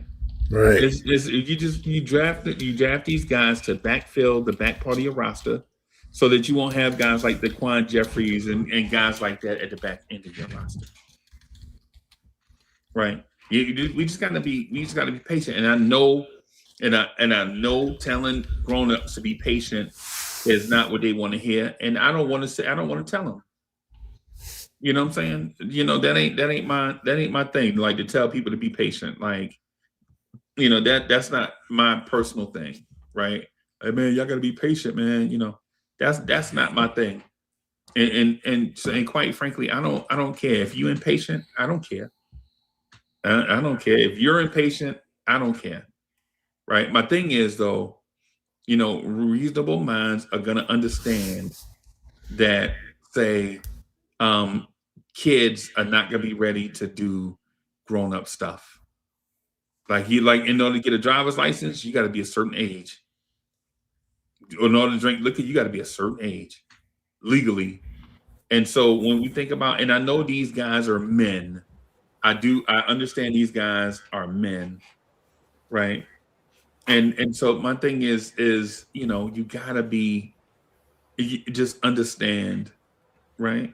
You just gotta understand, like, every player has his place. If Dadier was as good as, say, if Dadier was good as Josh Hart to get in the rotation and play right away, and Mo Diawara, say if Mo Diawara and Dadier were as good as Josh Hart in order to get into the rotation to play minutes, what do we need Josh Hart for? Right. And the 20 million. Right. Exactly. You feel me? We know that these guys aren't ready, man. You draft them knowing that they aren't ready. You draft them knowing that they need to develop, right? I mean, so that's my stance on Dottie. I know as content creators, we get bombarded with a lot of opinions like the kids are trash, they shouldn't be playing. To an extent, I understand and I agree. I'm not saying throw them away. I'm saying let them develop, put them in the G League, let them play every day. Let them, do their thing every day and let them earn their way. Each individual earns his way into the rotation. Like, if you're the 15th guy, you got to knock off the 14th guy. I'm sorry, it's just what it is. Yeah. And if you're the 14th guy, you got to develop and get better to hold on to your 14th spot, right? And if you're the 13th guy, two guys behind you are working overtime every day to take your spot, and they want to move up the depth chart. That's just what it is. That's a part. That's a part of it. I'm not one of those guys that says you should give anything to anyone. What I'm saying is you got to allow these guys time to develop, and then that way. Because, man, listen, y'all know Josh Hart was almost 23 when he came into the league. Josh Hart was almost 23. Yeah. Right? Man, Bridges was what, a redshirt sophomore? Him and Dante was a sophomore. Bridges was a redshirt sophomore, I think. These guys legitimately, we shouldn't compare him to Bridges, Mo Diawara to Bridges. We should compare Mo Diawara to Bridges in his second year at Villanova. What did 20-year-old Mikal Bridges look like? Yeah. But, no, it makes sense. Yeah, and but developing is something that people have to understand is not necessarily basketball skills, right? Because it's that plus teaching them how to be men at the same time. Plus, if they came from a school like Villanova, where they won the whole thing and they were kings of, for a moment, for the day, and they were all this, that, and the third, and then all of a sudden you get picked, first in the second round, and now you're behind Luka, and then this other guy you see that you feel that you're better than Bridges, and he's getting play immediately as soon as he comes in the league, and you're like, what the heck's happening here? I know I can ball out. And then you got to teach them how to balance the noise between their ears, how to hold themselves up as men, how to respond to reporters as that.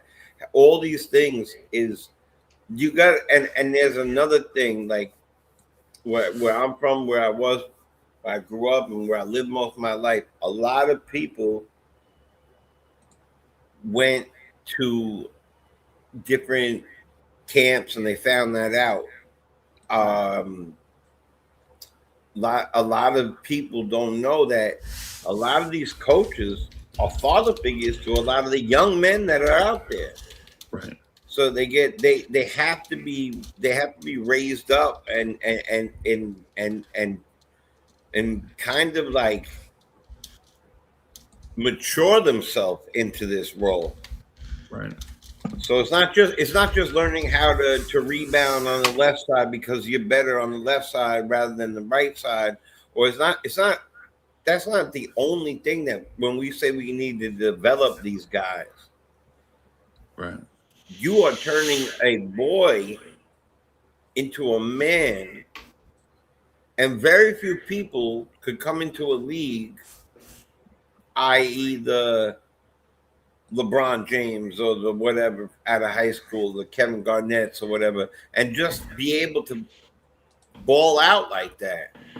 Right. And even them, you go back and watch tape on how LeBron acted. Look how he acted when he lost to Orlando with the shirt ripped off and coming down the tunnel and acting like a baby, the whole thing. Right. Garnett is the word on Garnett is he would say the most vile things to anybody ever, right? Right. Like he said apparently to Tim Duncan, Happy Mother's Day. He had just lost his mother. Like, Yeah. you know, maybe that's his way to get in other people's head, but still, like he he, he was still growing up, Yeah. Right. you Right. know? And you know, and I think that that's a big part of it. You know, what another I'll just go back really quick to this whole raising somebody, raising a player. You're not just developing a player, you're raising a player. Like we were talking about being a father, you're Right. raising a player. You're changing their whole dynamic of who they are. Some of them might not have parents. Some of them raised by grandparents. Some might not have a dad. Some might not have a mom. Some might Right. not know certain different things. What the etiquette, right? Words to say, who, how to play, where to be on the court. Because when you grow up, you play a lot of things. You play Right. street ball, park ball, you know, or anything you possibly can to play basketball. And then you get and for your hopes to get drafted. Then you get drafted, and like I said, you may become a king, or like you just said, you may end up in Nassau Community College, and no one knows who you are, and you're playing nobody, and you don't really make it till you're 23 years old. Right. Right. I mean, it's a complete thing for everybody different. And you know what? You changed my mind. I don't. This doesn't normally happen. I don't know if it's because it's early, but you definitely gave me a new outlook on Dadier because I I take a look at some of these players, especially some that we have given money to. To give money like that to Kolick and not use him last year, or to have him as a cheerleader, let's say, or whatever it might be. To me, that's a waste of a stack. You gotta figure it out. Now, I agree with you. If they would have put him in the G League the entire time, that's no disrespect to him. Right. That's just. But there's a lot Part of of things behind development. the scenes we don't know about when it comes to the 2-way player, the 10-day player, the signed player, the this player. There's a lot of ins and outs that I personally don't really fully get yet. But I would like to see some of these guys. I mean, if you don't want to, that's why I always say to somebody, I have favorite people on this team.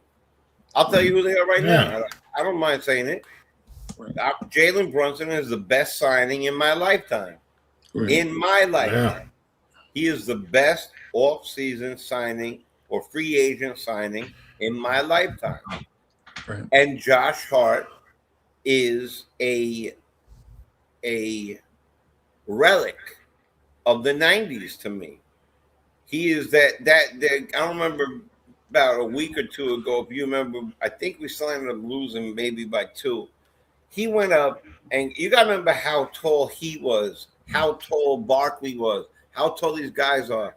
Right. And he went up and got this rebound over all the big men, over everybody to give us a second chance. It was when Cat missed the layup, and then he missed the fadeaway. Yeah. Lost that game. Yeah. I remember that He one. went up and got the rebound first in order to make that happen. That was Josh Harlan. Yeah. So, Josh makes winning plays for sure. yeah, you know, and I like that, and everybody has to grow. Like, even for instance, like, no one told. I don't think anybody told OG last year, "Hey, you don't got to fall on the floor every time you shoot." Right? Yeah. Right. But somebody told him this year, because he's not falling on the floor every single Right, time. every time you shoot. Right. Yeah. Right. Yeah. So Yeah. I mean, I think there's a lot of that, and I'm a believer in that. You grow daily, like, you know. So, like, you know, there's things that, you know. I the other day, Deuce had an incredible game. Now, I had a real big problem, and everybody knows this, calling him Deuce. I said, he's got to do something for me to give him a nickname. To me, he's Miles, and I couldn't see value. He's Miles. All right? I'm calling him what his mama called him. I'm not doing all this, and blah, blah, blah. I found out he has a brother named Trey. You know what I'm saying? Like, I'm like, all right. But then, all of a sudden, somebody said to me, give it a chance. Watch him. Watch how he chases down. He's not an elite. He's an elite defender. I said, elite? Are you kidding me? Then I watched him, because they challenged me to do it. And the entire game, really, what I watched was Deuce. And Deuce chased everybody down. He made the plays that other people. The way he fights through and around pit screens and stuff. That was one of them too, Cole. Yeah. That was one of them to get through it. And now He's got that football mentality, bro. He's an ex-football player. That's right. That's right. More like a safety or a cornerback, or even like a, you know, a decent running back. But, you know, like, what I'm saying is, I mean, he was a QB in high school, but he's got all that in him, I'm sure. Yeah. Not the tallest one, but he definitely, probably for that. He's, what is he, 6'7"? Not that bad. He's 6'2". So yeah, that's a good size quarterback. You know, the thing is this, that I really believe that, you know, I'm gonna humbly stand by my words and say that, well, I'm gonna eat some of the crow that I cooked, and I'm gonna call him Deuce, because he has played incredibly well. Yeah. Then, as soon as I did that, he had a really off game. And then he hurt his ankle. Yeah. But I'm not gonna. I can't.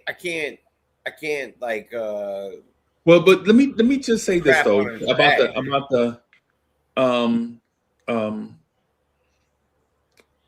the thing about Deuce is he's had 4 off games this year, but he's still shooting 40. I think he's shooting 40 something % from 3. So it's not like Deuce has been super consistent. Yeah. Deuce has been up and down, but he's been a dependable up and down, if that makes sense. Sure. Like when the shot comes, he's gonna take those shots, right? When the shots comes, he's gonna take those shots. I looked at his game log the other day, and his game log shows you that he's had 0 for 5, 1 for 6 3-point games this year, right? The thing is, though, is in his dependability, he's been clutch. Like, there have been games that we watched Deuce this year. We're like, get the ball to Deuce. Like, we legit had those thoughts, like, get the ball to Deuce so Deuce can knock down this 3. And when we get the ball to Deuce, he knocks down the 3. Yeah. Right? So he had the bad game, the game that he got injured, but he had. I should have pulled the thing up, but when I'll you look look it at up. What? Because I'm on his page right now. When Yeah, did he we get shoot. injured last? go to game log. Yeah, Game you're log. shooting like 64% in the last 6, 7 games or something crazy. I got you. Yeah, so So he's he got got hurt, I guess, in Orlando. Orlando. Yeah. yeah. So Deuce went 1 for 5 from three in the Brooklyn game.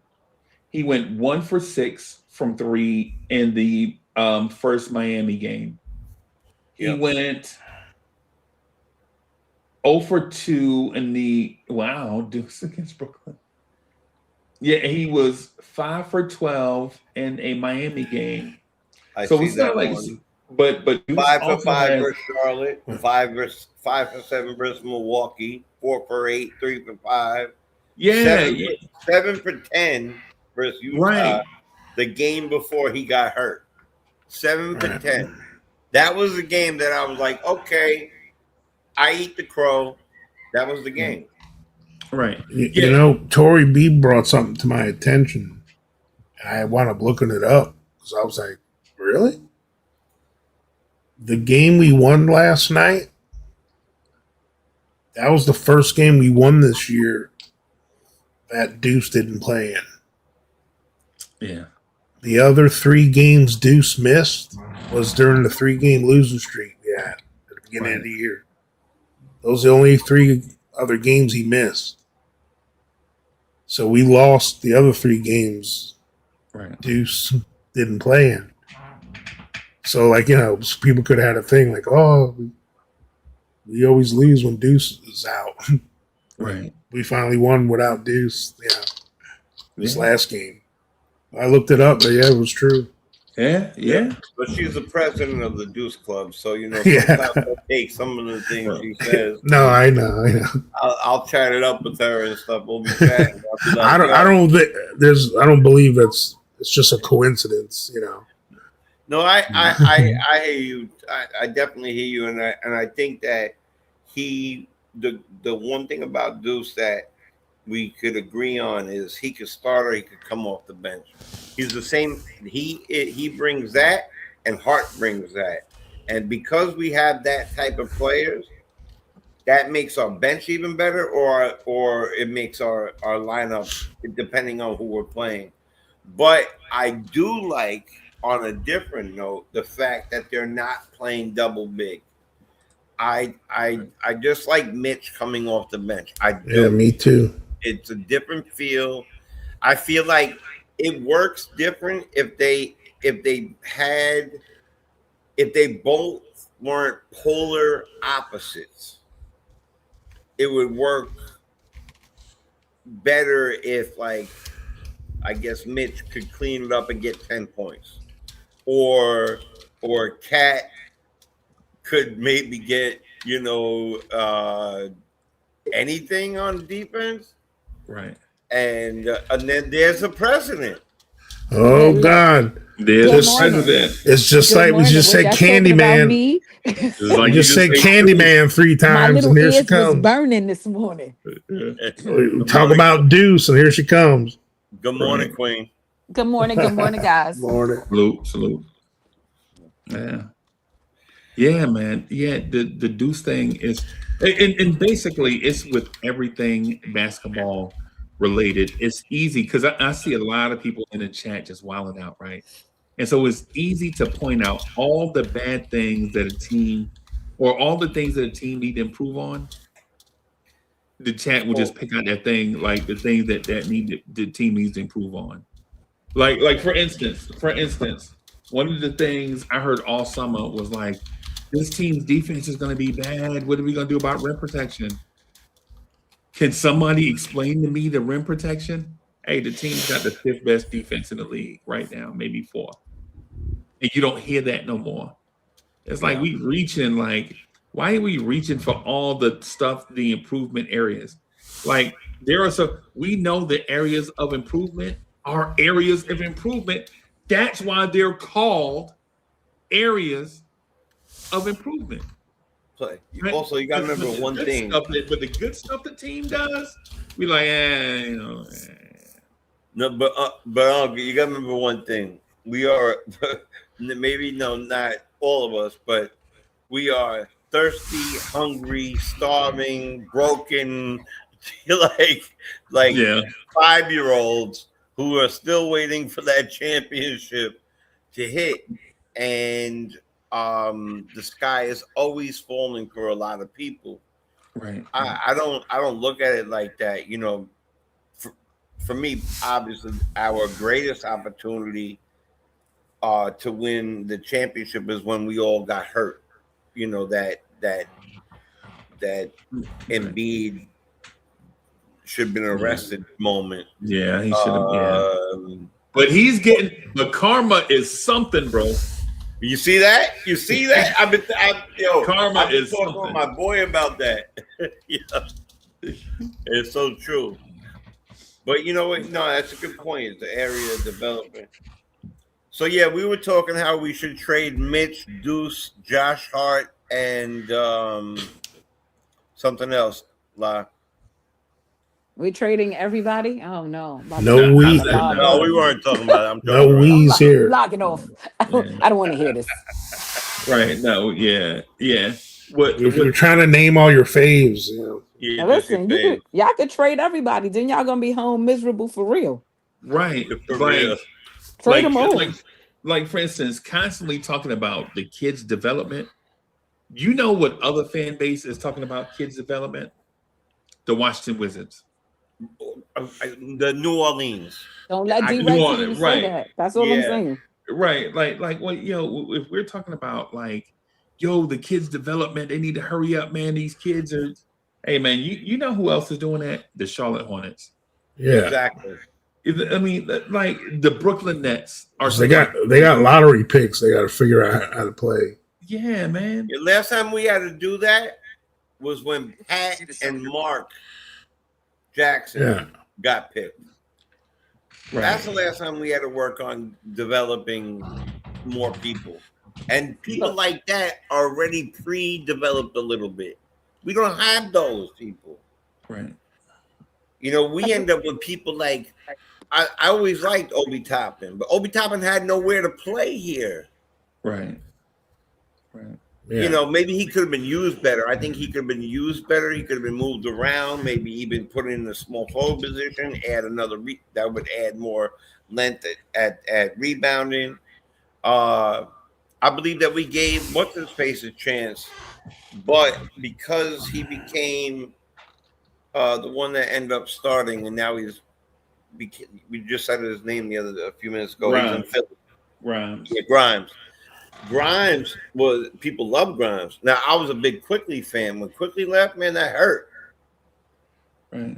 I thought Quickly was going to be the next, the perfect backup, the perfect 6-man, and or shooting guard or combo guard, which is what I really want with JB. Right. However, some places just like some things are meant to be and some things aren't. Right. You don't develop people while you're chasing after chips at the same time. You develop them, but you don't develop them for this moment.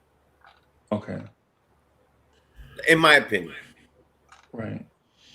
One of the things that makes me laugh is that people with their biases will point out certain things and not have an even conversation.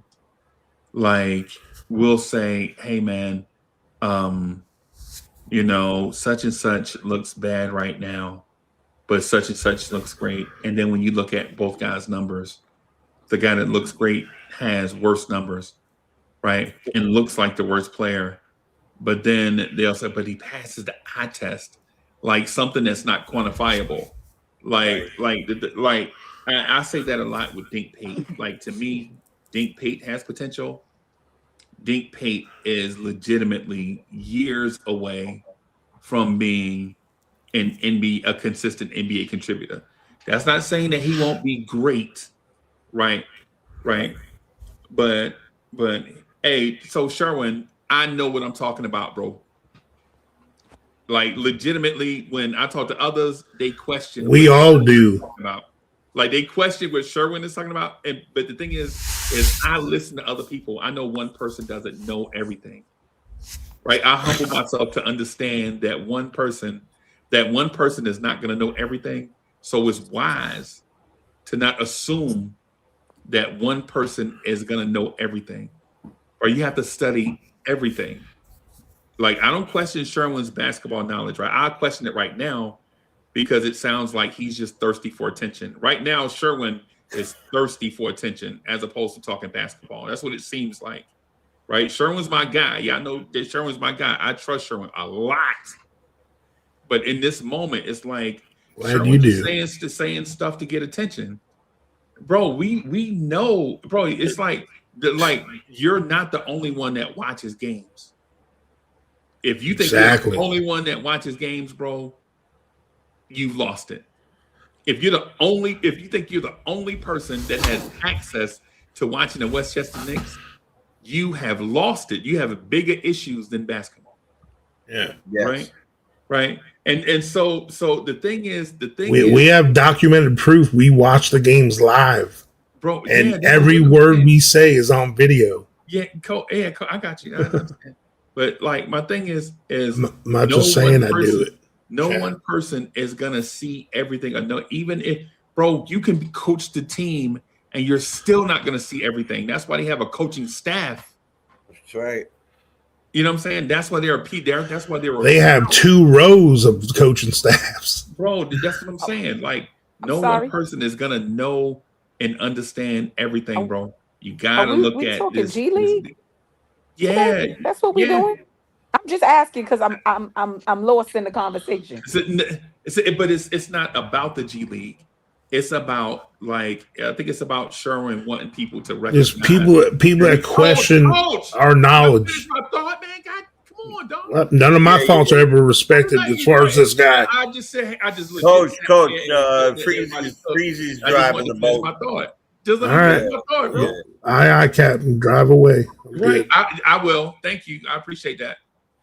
Bro, like legitimately, when it comes to like this part right here, this is about like one person wanting people to recognize his basketball acumen.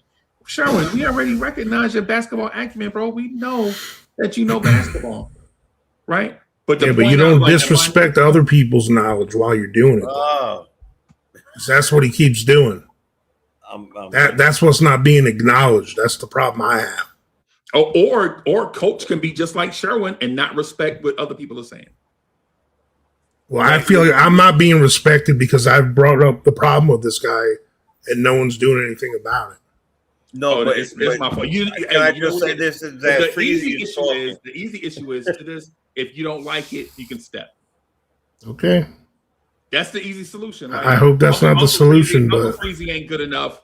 Uncle Freezy don't do enough, and I feel like I'm hurt. So that's not what I said, bro. That's what you're saying. That's the way I'm taking it. Well, I'm sorry you're taking it that way. I didn't mean it that way at all. Don't be sorry, bro. You don't have to be. Just be respectful. Like that's what I'm asking for. Listen. Can I say?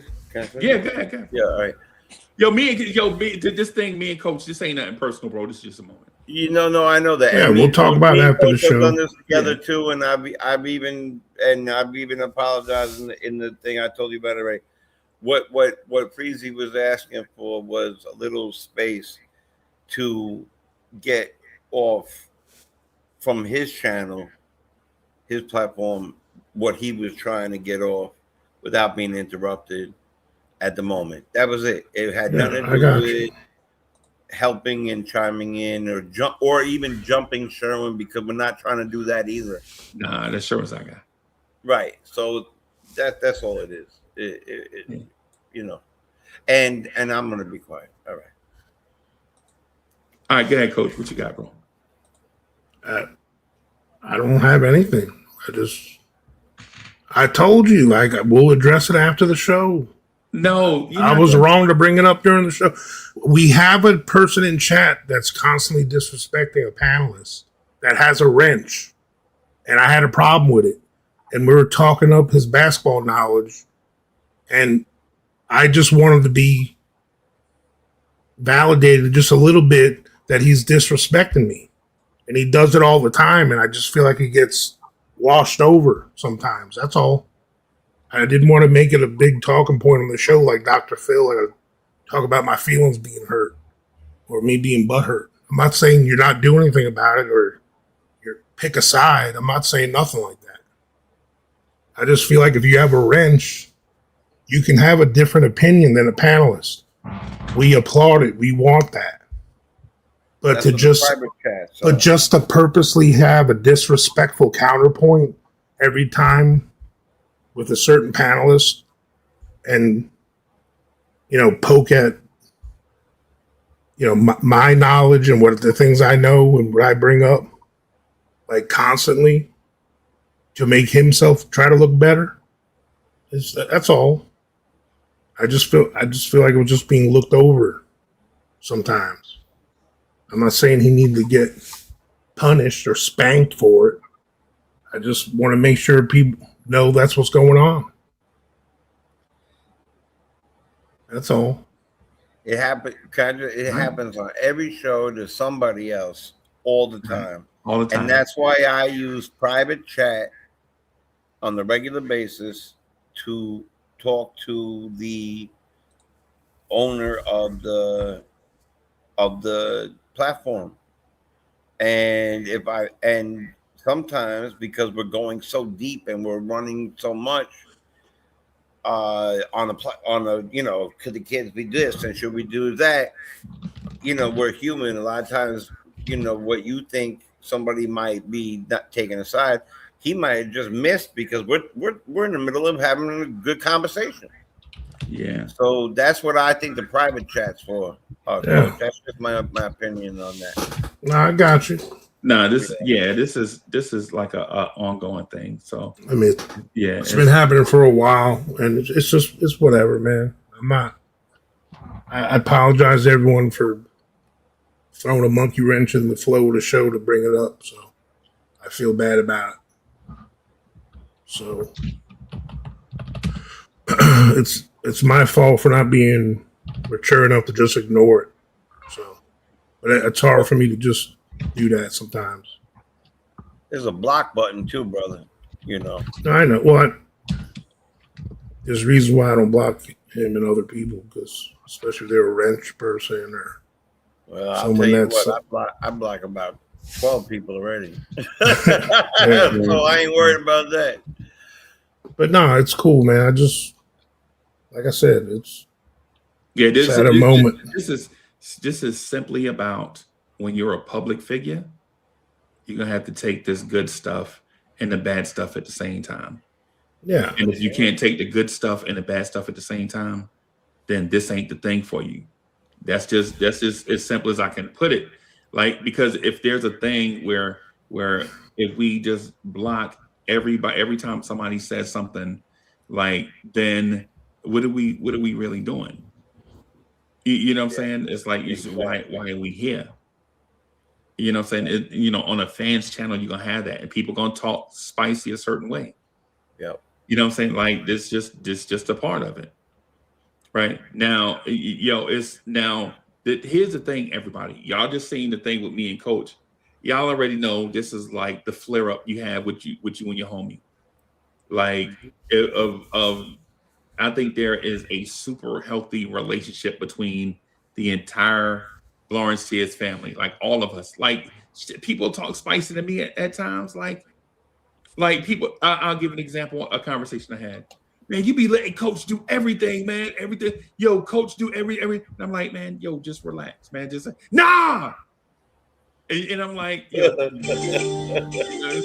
nah, man, you be letting. And I'm like, hey, man, nah, it's not really. You know what I'm saying? Like this. And it's like, then you got to have the super spicy conversation with somebody else, because it's like, you better remember I'm a man. Like, you just ain't gonna treat me just any kind of way. Like, you know what I'm saying? So. But ultimately, I do understand where Coach is coming from, right? But at the same time, like, if if this is like an issue with us with like 30,000 subscribers, when we get to 300,000 subscribers, it might be too much. Right, but that's part of my personality of makes me who I am. I'm fiery like that. Like I don't mind people can differ their opinion of me all they want, but I'm not going to be called a liar because when you doubt my knowledge on the game and how much I watch or how involved I am when I look at everything, you're calling me a liar and you're slandering my credibility. That's when I get fired up. Right. Like I hear you, brother. And by the way, I didn't block. Yeah. Is he Italian? I blocked one person my entire life, but I was trying to make a point that we cannot agree on every player. There's plenty of guys on here. Ivory 10 and I don't agree on anything. Right.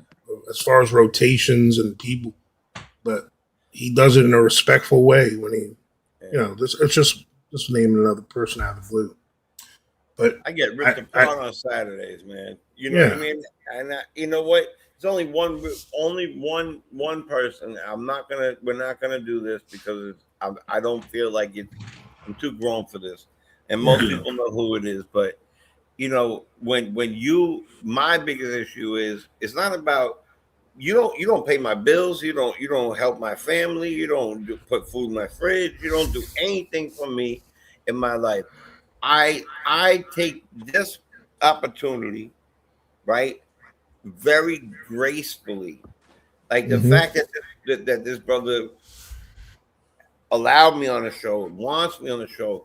We're having great conversations. Changed my mind with a lot of the things that we were talking about.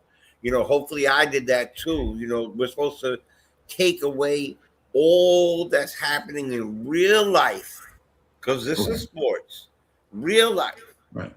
And just try to enjoy that because there's far other different places where real disgusting things are happening, real foul things are happening out of people's mouth. And when you start calling people like, I got no respect for like I call them, computer gangsters. It's all good, let people be who they are. But you know what? I get it, man. I get it, and I'm not the guardian of anybody, so I'm just saying my piece is like it's kind of. I love this stuff, man. This is my escape. This is my escape from real world. This is my escape from it. So and that's what the thing that's funny about Freezy and I. We agree on so many things all the time. Like sometimes but it gets old when I don't want to ever come across as a yes man, to anybody. But frick, every time he says something, I think the same thing. So, it's like, so then when we do differ on something, sometimes, very rarely, it seems like a surprise and a big deal, or maybe it's not the right time, to talk about this, or we disagree about something, and because we're both grown ass men with strong ass opinions, like kind of alpha dog kind of guys, and you're gonna butt heads a little bit once in a while. You know what I'm saying? Right. In the end, I'm just blessed that, like Freezy gave me this opportunity 3 years ago to start rocking with him, and he's always been 100, and like that's why I'm still blessed to be around. You know what I'm saying? Bro, like Coach, I appreciate that. I'm gonna use an example. If y'all remember, when I used to be on Nothing But Knicks on Sim Show, back when Sim had the wide open panel, like every show before I could even say something, most of the chat was just on my neck, right? Legit. Now I'm wired a little different because. You know what I'm saying? I legit have I'm super confident in what I'm saying, because I believe this. right? And at the same time, I truly have a love for people, like legit. I love and respect people. Whether they love or respect me back, I don't give a shit, right? The thing is, though, I respect other people's opinion. Like, if you're gonna say something, I'm gonna at least listen to what it is that you're saying to see selfishly to see if I can get something from it. Can I learn something from it? But also there's also this counterbalance of I'm speaking this thing all the time based on what I see. And another person says something totally different, the opposite of what I'm saying. It's the counterbalance to the conversation. Whether I agree with that with them or not, there is a counterbalance to a conversation, right? The thing is, in conversation, you have to have multiple parts to it. That's why it's converse as opposed to a monologue where one person is just stating this whole thing, not inviting other parts of the conversation, just get their part off and then going about their business. Now, does that will we ever be bigger than SNY or Knicks Fan TV or whoever by doing it this way? I don't know. Right? I don't know. At the same time, does Knicks Universe need a setting like this for people to disagree openly and have conversations and add new thoughtful things to an ongoing conversation where people that are bystanders get quality from? Hell yeah. Yes, because for the bystanders, they don't care about me and Coach having creative differences behind the scenes. They don't care. And listen, to be honest with you, I agree with them because what they come here for is to get something of value. It's the reason why they click the button. It's the reason why they hit the like button. It's the reason why when we go off on a journey, I'll call it, they hit the dislike button or they'll leave. Right. And I understand why they hit the dislike button or if they leave. I understand that. Right. But as for us, I think we have enough smart people on the video part that you're looking at and in the chat where we can have the robust conversation and have additive to subjects that already exist.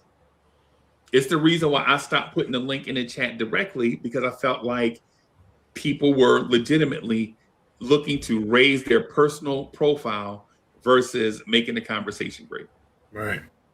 You know what I'm saying? It's one of those things. Whether people like that or not, that it's one of those things where we got to think about the people that come here, the subscribers, the people the viewers. Like, what do they think? Do they care if me and Sherwin disagree? Let's say every other show, Sherwin and I are going to disagree about something that's important to Sherwin that may not be as important to me, or something that's important to me, Sherwin will disagree with it and it may not be as important to him. You know what I'm saying? Do they care about? Nah, they want the robust conversation. They want to be entertained and educated. You know what I'm saying? They don't care about my feelings. Like, they'll be like, Uncle Freezy, go buy some socks. Okay, I'll do that. I like doing that, right? So every 2 months, he's got a sock subscription from Amazon. Right. It's just if I could get in just a word, and I hope I'm not overstepping. If I'm not overstepping with this, but this should never happen again. Like, we shouldn't spend this much time having to explain why we having a conversation about why we disagree or don't disagree with people in the chat. Like, this should never, ever, ever happen again. People come here to hear about basketball. Right. Not this. Right. This shouldn't happen again. Agreed. Because if this all sparked off of Karl Anthony Towns, like, which is always a contentious conversation around here, it's ridiculous because we all know Sherwin and Long Island Sound hate this man. He could have 30 and 15 every single night. And if he blows one defensive play, this man gonna be in the chat telling you this is the reason why we lost the game. Like, it's nonsensical. So you can't have conversations with people like that. You just gotta let them spew off whatever it is they spew off and let I them go. agree with you. Like, That's not the part of what he says that bothers me. Disrespectful or not, You just ignore them.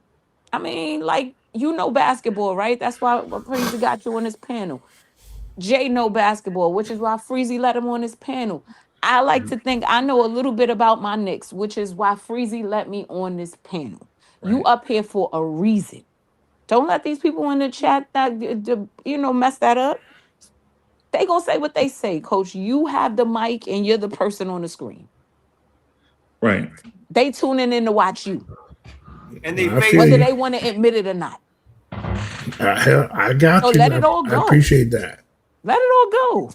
yeah. Right, This I is know. silly. Like, we just spent 20 minutes, I feel like, talking I mean, I didn't about why want to we spend any disagreeing with minutes people on in it the chat. Like, it's personally. silly. They tuned in to see you. Sherman could say what he want, but guess what? He tuned in. And you on this panel. I got you. Right. This the one of the things that I like. I'm I'm a passionate person, man. I'm Listen, me sorry. too, Coach. I get in my bag, right? I get annoyed. I get upset. It ain't even I about. thump my See, chest. It now is people what are it is. thinking like We all I can don't get it, got but tough skin, bro. we own this Drives me panel, crazy. Freezy. Coach, we up here. right. Like, we up here to talk basketball. Don't they Yeah, tune in because they listening to your opinion. I got you. It That's was just it. it was Like, just we a gotta poke leave in the it there. bear We can't have these situation. conversations no more. We cannot. They're Can't do not gonna it. agree. Like, there's things that just not. It doesn't matter. It doesn't matter what you say. They're not gonna agree. It is what Yeah. it is. We here to have varying opinions. Yeah, I don't want them to agree.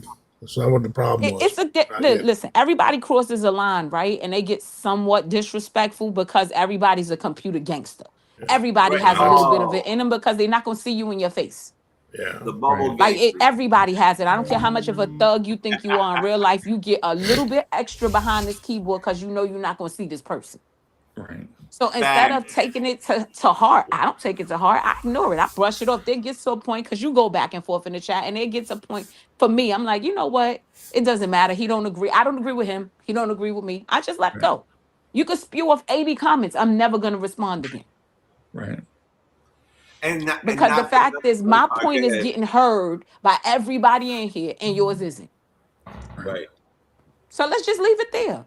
We should Right. never have to have this conversation again. I be And trying to tell Coach that. I be trying. as a person, right, that has the ability in the chat to silence other people, you have to have just a little bit more respect for people. You can't be the person that we would ban or we would put in timeout.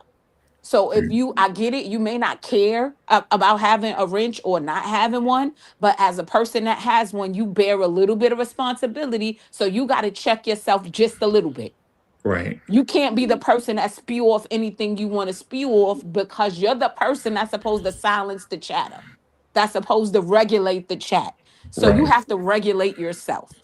So if And you're it's not going about to be the wrench is respectful about enough to YouTube do that, then you guidelines. shouldn't have a wrench. Right. That's just my 2 cents. The I get wrench it. is about This your YouTube show. guidelines, though. Tori. The wrench is about abiding by YouTube guidelines. If you disagree with Facts. somebody and No, you I feel don't. That's not compelled what to I mean. block That's not what I'm people saying. because You could disagree with people without being disrespectful. Me saying I right, don't agree with your opinion is not me wanting to silence you because you don't agree with me, but you can't be disrespectful in your approach. no, I that's the can do it. part I that don't I have got a a problem wrench. with. I don't care that And he you can doesn't time agree me with out my anytime you points. feel like it. But the person with the wrench shouldn't be the person that's being disrespectful. I don't care if you agree with me. You don't have to agree with me ever. There are things that me and a million people in this chat are never going to agree with. I never want to see Mitchell Robinson outside of a Knick uniform. Does anybody in this chat disagree? I bet you I do. 10 people right now. It's people on this panel that'll tell me they want him out of here today. Should they be banned for that or put on timeout? Absolutely not. But if you call me out my name for Right. saying that I don't like Mitchell Yeah, Robinson, you call me a idiot or tell me Or worse. I don't know nothing. yeah. I don't And know you get basketball. I don't know disrespectful with it, nothing. then there's a problem. Yeah. Because everybody's up here because they know a little bit about something. yeah, But even That's that, all I'm saying. right. Resort to call me chubby and fat. Right. That's That's a real That's personal smart. the attack. Then problem. you shouldn't be Oh, personally it attacked. happens all the time. That's it. Yeah. That's all I'm saying. I'm just Yeah. that's my 2 cents, Right. and I'm not I gonna got speak no more on it. So That's all. it was just a poke in the bear situation. No, I get it, coach, and you don't have to rehash. I understand. I'm just Yeah. saying, like, this should never, like, on if we're in a place, right, and you're trying to grow this platform, this should never happen. There I should just want never to say be a two things time when we're really so quick. engaged with the chat that we've interrupted the show about the Knicks. Right. So I agree, even though we don't always agree, I agree 100% with Tori on this one. Right. And that imagine 5 new people just jumped online in the last whatever minutes. And this is what they heard. No, I'm not gonna look, bro. We ain't gonna start piling on this, man. No, Now- we're not. This is not a pile on. Nobody's yeah, it is. piling What do on. you I'm not mean? picking No on one's anybody. piling on. we also General might have gained conversation. 10 people because some people like this kind of banter and like a little bit, All right, a little so bit of that's what we should passion do the whole and drama. time. I watch You're an interrupter, streams. bro. I watch you're streams an interrupter, bro. of video big-time gamers. Interrupter. Okay, You because interrupted I Free interrupt when people are trying the to whole time they say were something that's pretty much talking. my fault, and it ain't. Yo, you interrupted Freezy when he was talking like 5 times. He was talking in defense of you. He was talking that, and then you just interrupted me, who was actually talking about moving on forward. Right. Great if we got 10 people who wanted Jerry Springer type stuff. Fantastic. This is about the Knicks, ain't it? It's a Knicks show. Right. Right. So, like, Yeah, but it's about the Knicks fans and personalities and the culture and everything behind Coach, it. it's about the This Knicks. is part of like a little bit of barbershop thing. Like when you guys in a circle that don't always disagree, sometimes you say, right. I'm just saying I watch streamers that have millions and millions of subscribers. And every once in a while they get poked and they call someone out that pisses them off or was disrespectful. It's just part of banter and just us as humans. Sometimes we call shit out like that sometimes. I All get right, it but it all shouldn't the be a time 20, on- 30-minute on crash Saturdays, out. This has all the taken time. way too long. You I want to haven't- address something, you I haven't chop won- in real quick. You I say said what you that say, 20 and you get minutes back ago. on I'll talk topic. to him about it after, but then everyone keeps talking about how I made us lose 5 new people and shit. So whatever, I'm over it. Let's Okay. move on. All right. Now, what we talking? Deuce McBride, y'all had said? Let's get it. Let's get back to basketball. We Yeah. talk about them kids. We talking about Can them we kids trade again? Deuce? Can we trade Deuce already or what? For who? Yeah, Who we trading him for? yeah. I'm just The sensible basketball fan in me knows that there's a better player, but who we trading him for? nobody. I called him Deuce today, by the way. You noticed that? I know. Yeah. You learning. Yeah, well, the thing about trading players, man, is one of the things that we often forget is the chemistry and transition period that comes along with moving one player away and bringing another player in. Right, because whether we realize it or not, so I'll use Josh Hart as an example because that's my guy. Right, if the Knicks trade Josh Hart, there are going to be moments, maybe long extended moments, where the current Knicks players are going to be in a place of shock that Josh Hart got traded. The homie. Some Knicks fans are not going to be able to get over a Josh Hart trade. Right, and then the guy that you bring in to replace Josh has to ingratiate himself with these new players that are missing Josh Hart. Yep. Right. And then they have to develop chemistry.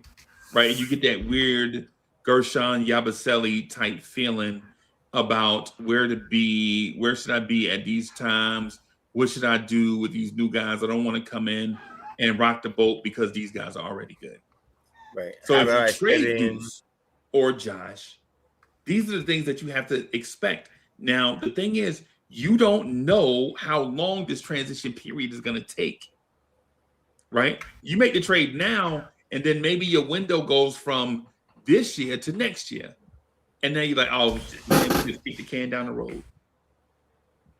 Right? So with me, I'm saying when it comes to a trade, just be careful about the guy that you get. He has to be a personal, cultural, scheme, financial fit for the team. Like all those things. Or you have to bring in these guys. The reason why Landry Shamet is still here is not because he's averaging 20 points a game and is elite defender. It's because the guys like Landry Shamet. He's also Right. game smart. Yeah, you know what I'm saying? It's Yeah. like the reason why Ben Simmons is not here because Like- guys know that Ben Simmons is not going to check those boxes that I just mentioned.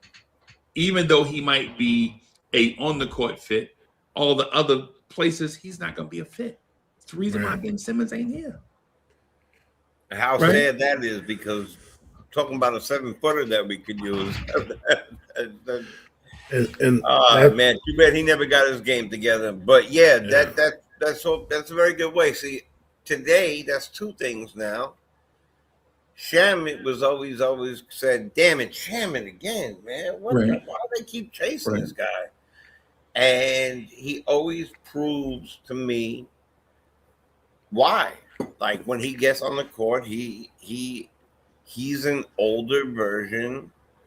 I'm gonna go ahead and say it in a lot of ways of Deuce. He's running around, he's chasing people down, he's playing defense, he's getting his points, he can hit the three. It's like, and he's very court knowledgeable. Like if you watch him, he knows where people are. I had a rough time with like understanding what the love affair was in the beginning, and now I kind of see it. And we never question his effort. You always tell he's hustling. Definitely. And being, really scrappy. We were talking about like that weird shoddy. Yeah. Like the more I've been seeing, at first, some people were split on the whole Villanova boys thing, and especially with Dante too. But I think that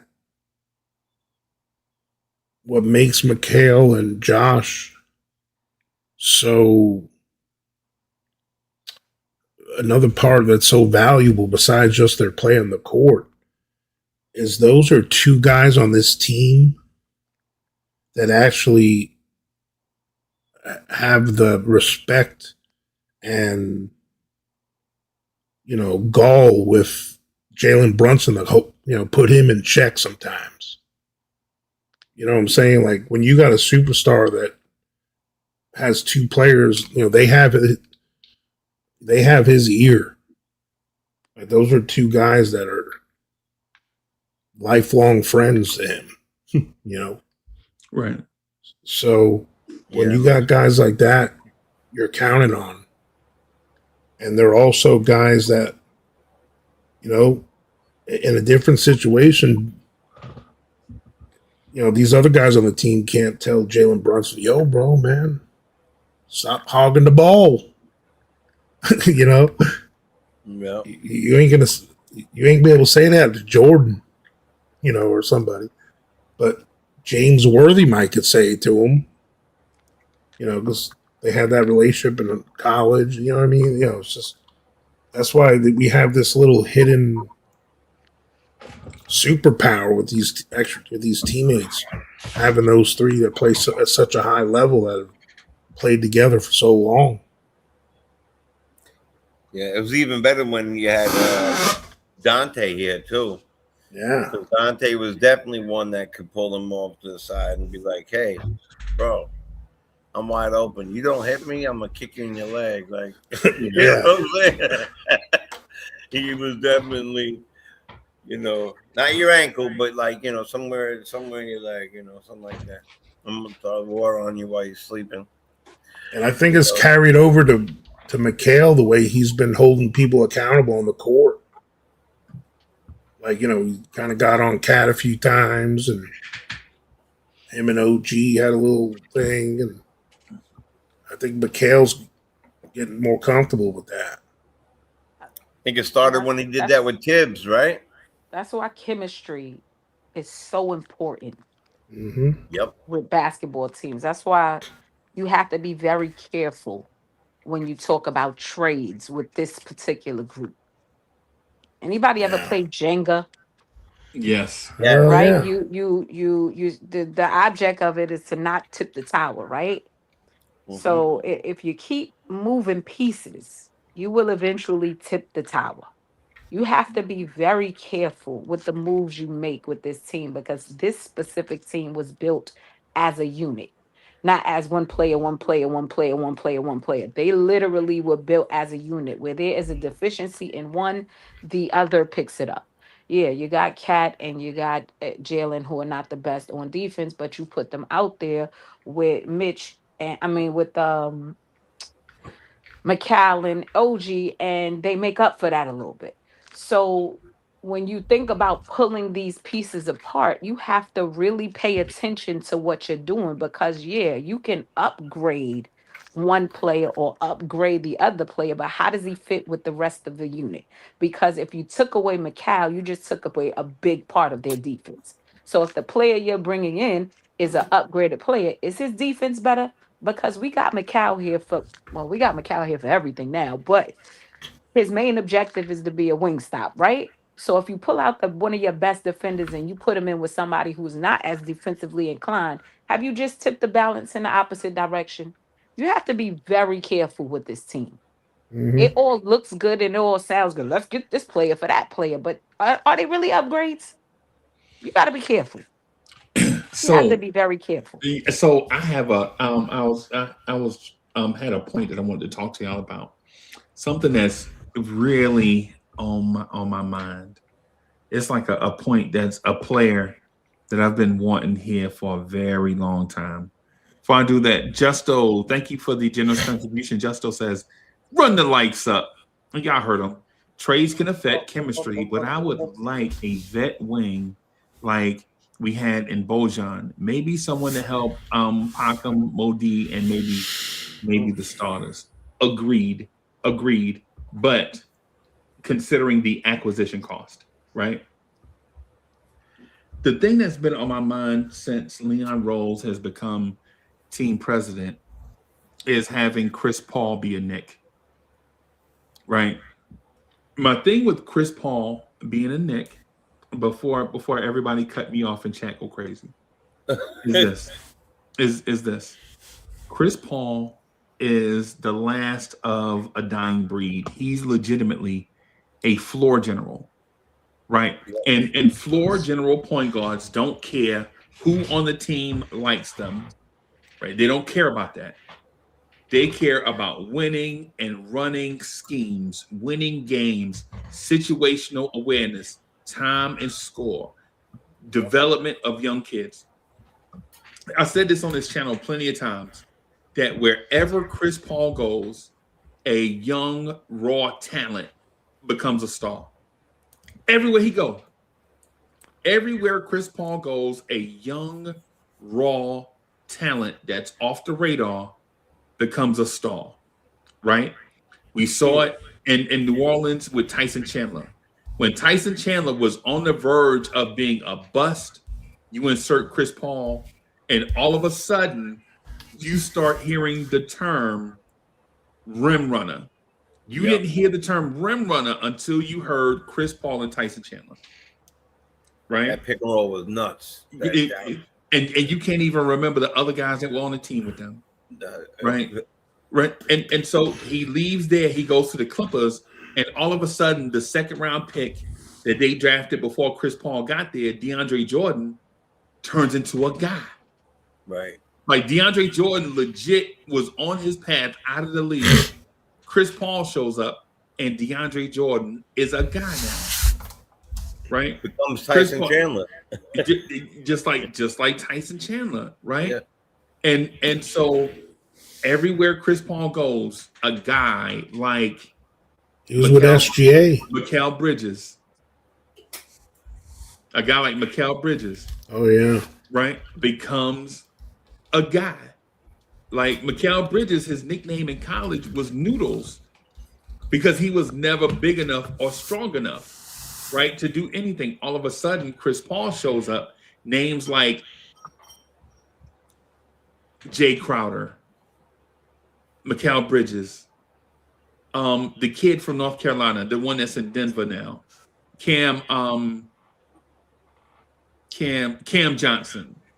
Like all of a sudden, these guys that couldn't figure it out, all of a sudden they're unlocked. He goes to Oklahoma City. and they're trying to get veterans off the roster so they can get draft picks.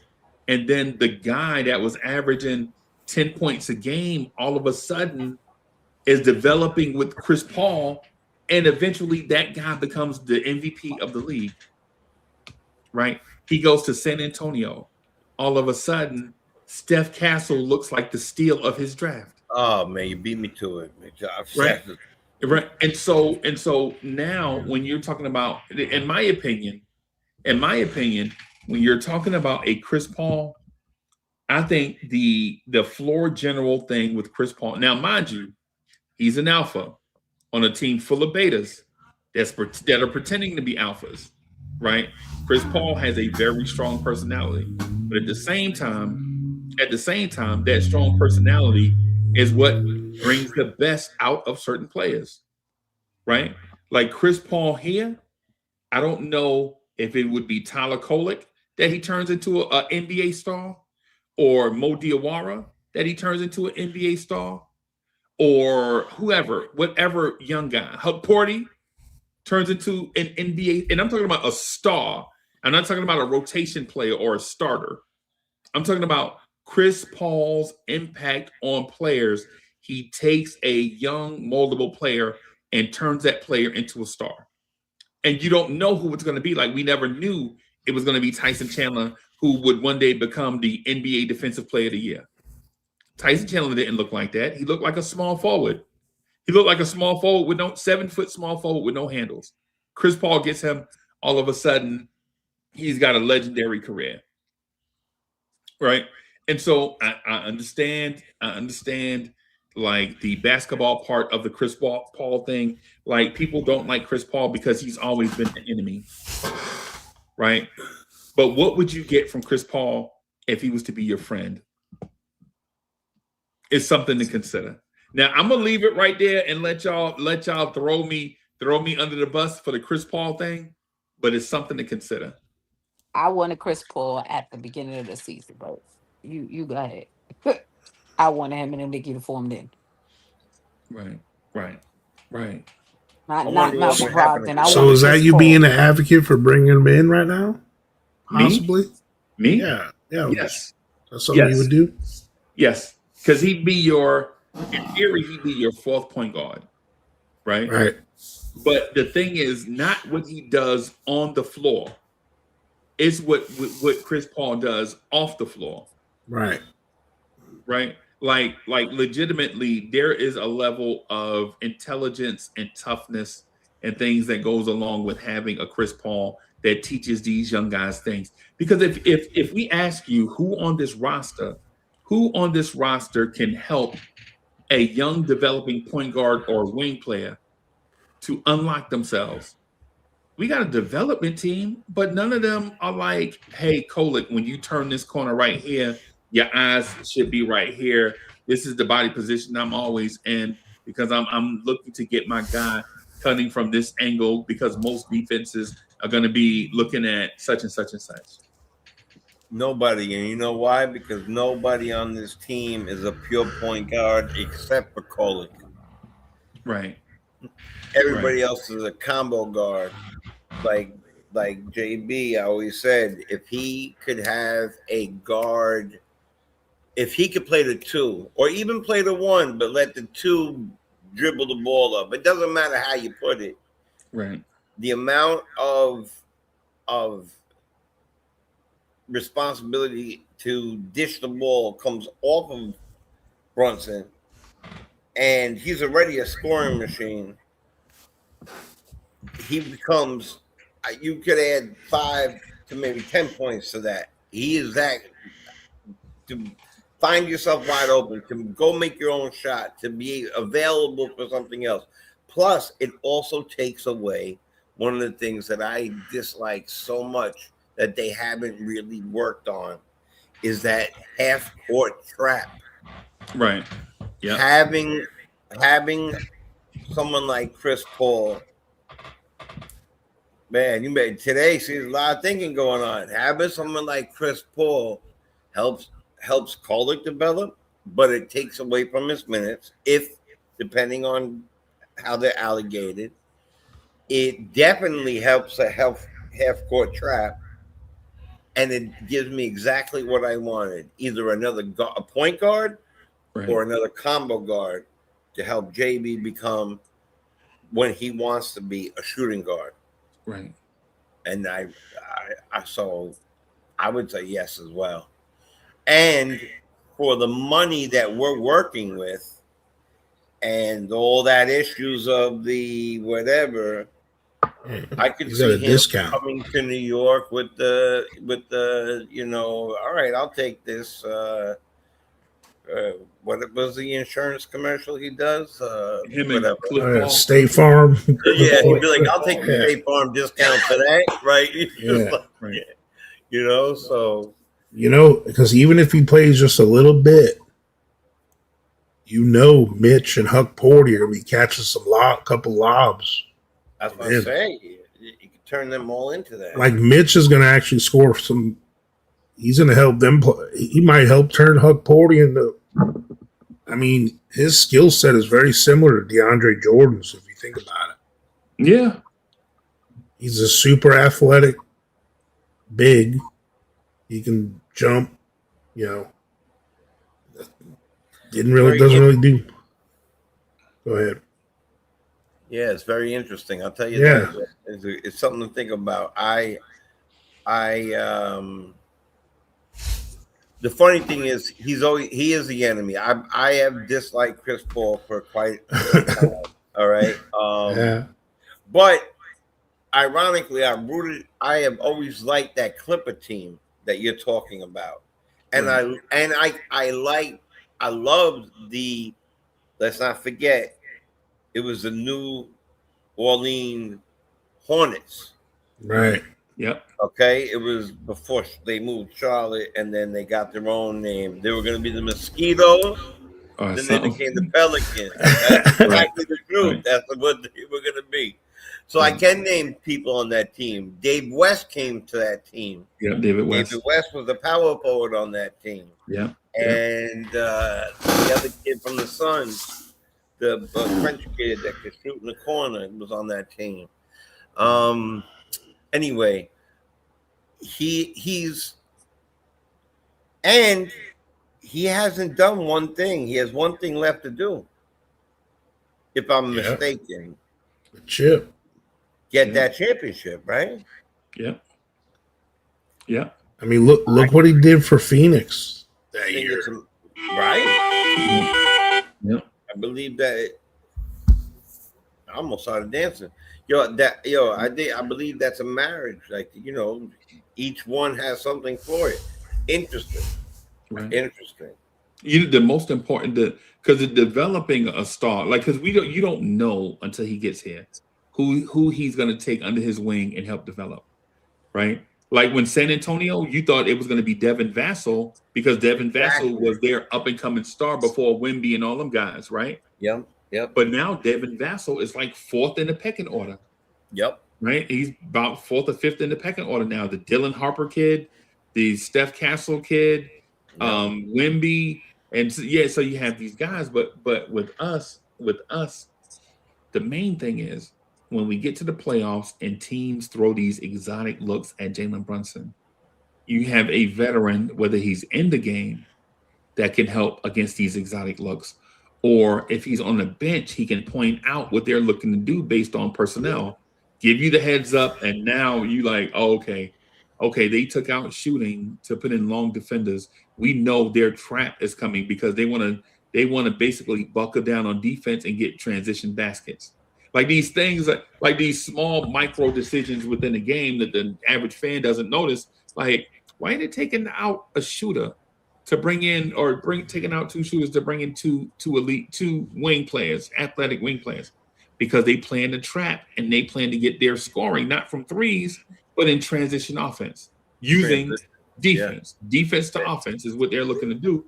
Right. And when you have a veteran like Chris Paul, he's going to point that out to you before you even.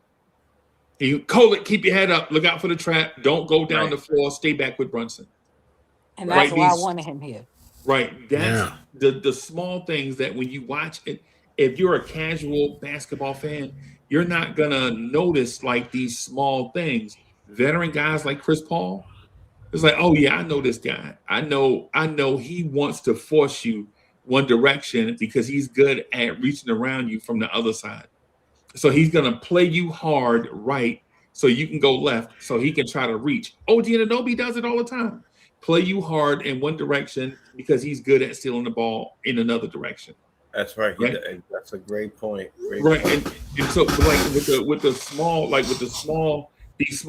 Chris Paul is a microcomputer. He sees all this stuff. Cole, keep your head up. Stay with Brunson just slightly behind Brunson until you get across half. And then when they get across half, if they have a guy at the top of the key, right, a guy at the top of the key that doesn't have a man, you know they're trapping. They want you to bring it across half so he can run directly at you and trap you in one of those corners. And these are the type things like when you have a veteran point guard like Chris Paul is going to point out these things. And listen, this is me just talking basic stuff. You can imagine what Chris Paul, with all his knowledge and years, is going to like download into a guy. Right. So, yeah. And let me ask you a question. Do you know? Sorry, if you weren't okay, you want to finish? No, go ahead, bro. Let me ask you a question. Do you feel that Brunson is vocal enough? Is he vocal enough for you? Like, he leads by his play, in my opinion. Right. He leads by his play. He finds the right outlets. He knows what he's doing. Right. Where I do like the vocal play. I do like the Mikhail voice stuff. I like when people shout stuff out. I love when I hated the team, but Duncan was the extension of Popovich on the court, and that was why it worked so well, because that team wasn't abundantly like we have. I believe we have more skillful players than that team did, but they just worked better, they gelled better, they talked better, they did things better. So do you think even something like that, like bringing in somebody like Chris Paul, do you think he whispers in Brunson's ear and says, yo, this is your squad, bro, tell them what to do? I think it's different. I think it's more like Derek Jeter and Paul O'Neill. Like Brunson legit is a leader like Derek Jeter. Like, he's never going to give you anything quotable in the press. He's always going to give you the straight answer. He's never going to give you fodder to disrupt the chemistry of the team. While Paul O'Neill would fight you. Remember, Paul O'Neill was a world champion in Cincinnati. He was a world champion in Cincinnati, 1990, before he got to the Yankees. Right? I remember. I remember Big Paul. Yeah, and he was that guy in Cincinnati also. Yeah, right? I remember it well. I'm a baseball savant. I remember that well, and I'm a Met fan. So I remember when that team started to change, how big of an impact Paul O'Neill had on that team. My brother, I was looking for mine earlier. I was looking, you know what? Let's go Mets. Yeah, man. Yeah, man. Yeah. But I can see your point completely. Pardon me. Like different leadership styles. Man, I love that hat, bro. Yeah. Like different leadership styles operate differently. Like I feel like personally for Blowing Tears, I'm like a Derek Jeter, Jalen Brunson type leader. But then there are people, you know what I'm saying, on the staff like Coach and Tory B that are like the Paul O'Neill. Like they'll kick you in your rump when you ain't doing right. And I like it because I think there's a balance, right? And to answer your question, I'm Keith Hernandez and Ray Knight twisted in one. So right. As long as we're not Dow Strawberry and Dwight Gooden, you know. But they were my two favorite players, though. I know, they were mine too. No, I hear you. I met Ray Knight but Eric Davis stole the base. So as soon as he stood up, Ray Knight punched him right in the mouth. Bro, I love Gary. I love Gary Carter too, man. Yeah, Gary Carter was one of my favorites too. I mean, the whole team was, but Yeah, Keith I used to Hernandez love was when he the used to guy, swing, then look back. Like, right? Like when just before when everything was happening, I felt like Keith Hernandez would have been pushed himself in. Remember, he would fight with Gary Carter because yeah, Carter would call for a strike, and Keith would see it and walk over to the mound and say, "If you throw that strike, I will kill you." That's what the pitchers all say. So anyway, Right. go back to what you were saying. Right. Yeah. Just to your leadership question, I think the part of leadership is when Jalen Brunson has to handle so many things on a daily basis. I think other people have to step up and pick up some of the load, and Yeah. and part of that load I'm referring to is leadership. Yeah. Right. Like you can't be the best player, the person in front of the press, and the leader of the team and all that stuff all at the same time in today's era. Like you could probably do it back in the day when Magic played for the Lakers. Magic could do it, Yeah. right? But nowadays, I don't know. I don't know. I don't know if you can. I don't know if you can be that.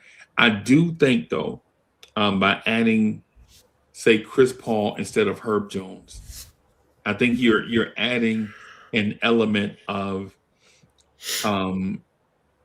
the key. Chris Paul is the key that unlocks others, where in a Herb Jones scenario, you're looking for someone that's already unlocked. That's the thing. That we have already. You're right. Like Chris Paul makes Mitchell Robinson better on the floor and on the game floor and on the practice floor. Like big fella, like when you cut to the rim, you can't cut with your eyes on where you want to go. You have to cut to the rim with your eyes on me. Like one of Might the even big teach flaws, him how to catch it right too. Like right? put it right here in Well, your palm. he don't catch because he's not looking for the pass. Like Right, Mitch, when you right. cut, you have to cut with your eyes on me. I can't throw you the pass if you're not looking. Yeah. Right. And so it's like one of those things he was taught, like, hey, set the pick and then go get ready to offensive rebound. As opposed to, hey, cut, keep your eyes up. If you don't get the ball, then be ready to offensive rebound. Right. And Paul it's is like going to make these a small great these NBA head coach. Great who Chris NBA head Paul? coach. Yeah, Yeah, he'll make a definitely. great coach. Yeah, he will. That's a good Yeah. point too. He Man, he'll make a great coach. Yeah. will. Yeah. I you know what? I just read an article this morning about where is that in his life, and he said he's at peace. I can't picture that being like fully 100% true, but the way it ended, like whatever. But I'm not gonna call a man a liar. He's at peace. He had a chance to be at home more. That part I get because there's nobody in this world I'd rather be with than my kids. But you know what? You get a phone call from a team that says, "Hey, we're gonna, we're going for it all." And I know that one last hurrah. Maybe you going for it all, but this is what we could offer you, and that's it. And we really could use you to do this, that, and the third. And I don't know. And then we win it all, and then he can retire and did it in New York, a place that hasn't happened in too long, way too long. Right. It's definitely a lot. It's definitely a lot to think about. It's an interesting. Food for It thought. was an interesting throwing that you just. That was an interesting toss. Man. Right. Food for thought, definitely. I'm just gonna do the super chat real quick. Justo, thank you for the generous contribution. Justo says CP3 also will voice anyone. He is a winner. Good point as well. CP coming to New York will push his hardest just to get back to the finals one more time. And to that point, man, the thing I want to mention is just about every championship team that we've seen, just about a lot of them have those veterans that are invaluable to a playoff run. Like legitimately, like how DeAndre Jordan was valuable to the Denver Nuggets as a veteran. right? Jeff Green and those guys were valuable veterans, right? Yeah, that's a good point. Yeah, and so it's just one of them things, man, where championship level teams seem like a lot of them seem like they have that veteran that's ready to retire on their bench, that's willing to give every ounce of juice that's left in the tank for a championship run, and then ride off into the sunset. For as much as I'm an advocate for Chris Paul, I don't think we need him. I think if we have to pick up somebody, I think it's front court help we need, not back court help. I think we play point guard by committee.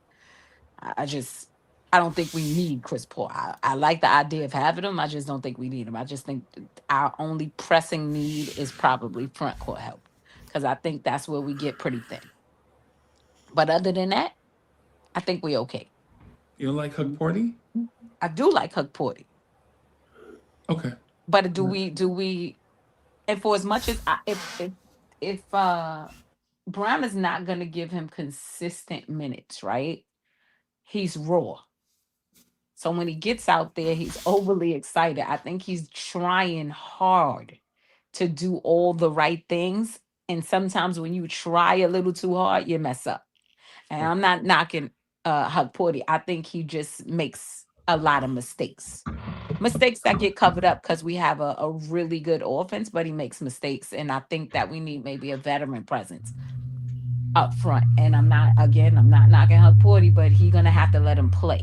And if he's not gonna play him consistently, that's gonna be a problem. You know who can help you with that? Unlocking a big man that don't know what to do. Yeah, I get it. I know where you're going with that, right? But that would mean that he's gonna get significant minutes, and we know that that's not gonna happen. No, I'm not talking about Chris Paul playing. Who are you talking about? No, I'm not talking about Chris Paul playing significant minutes.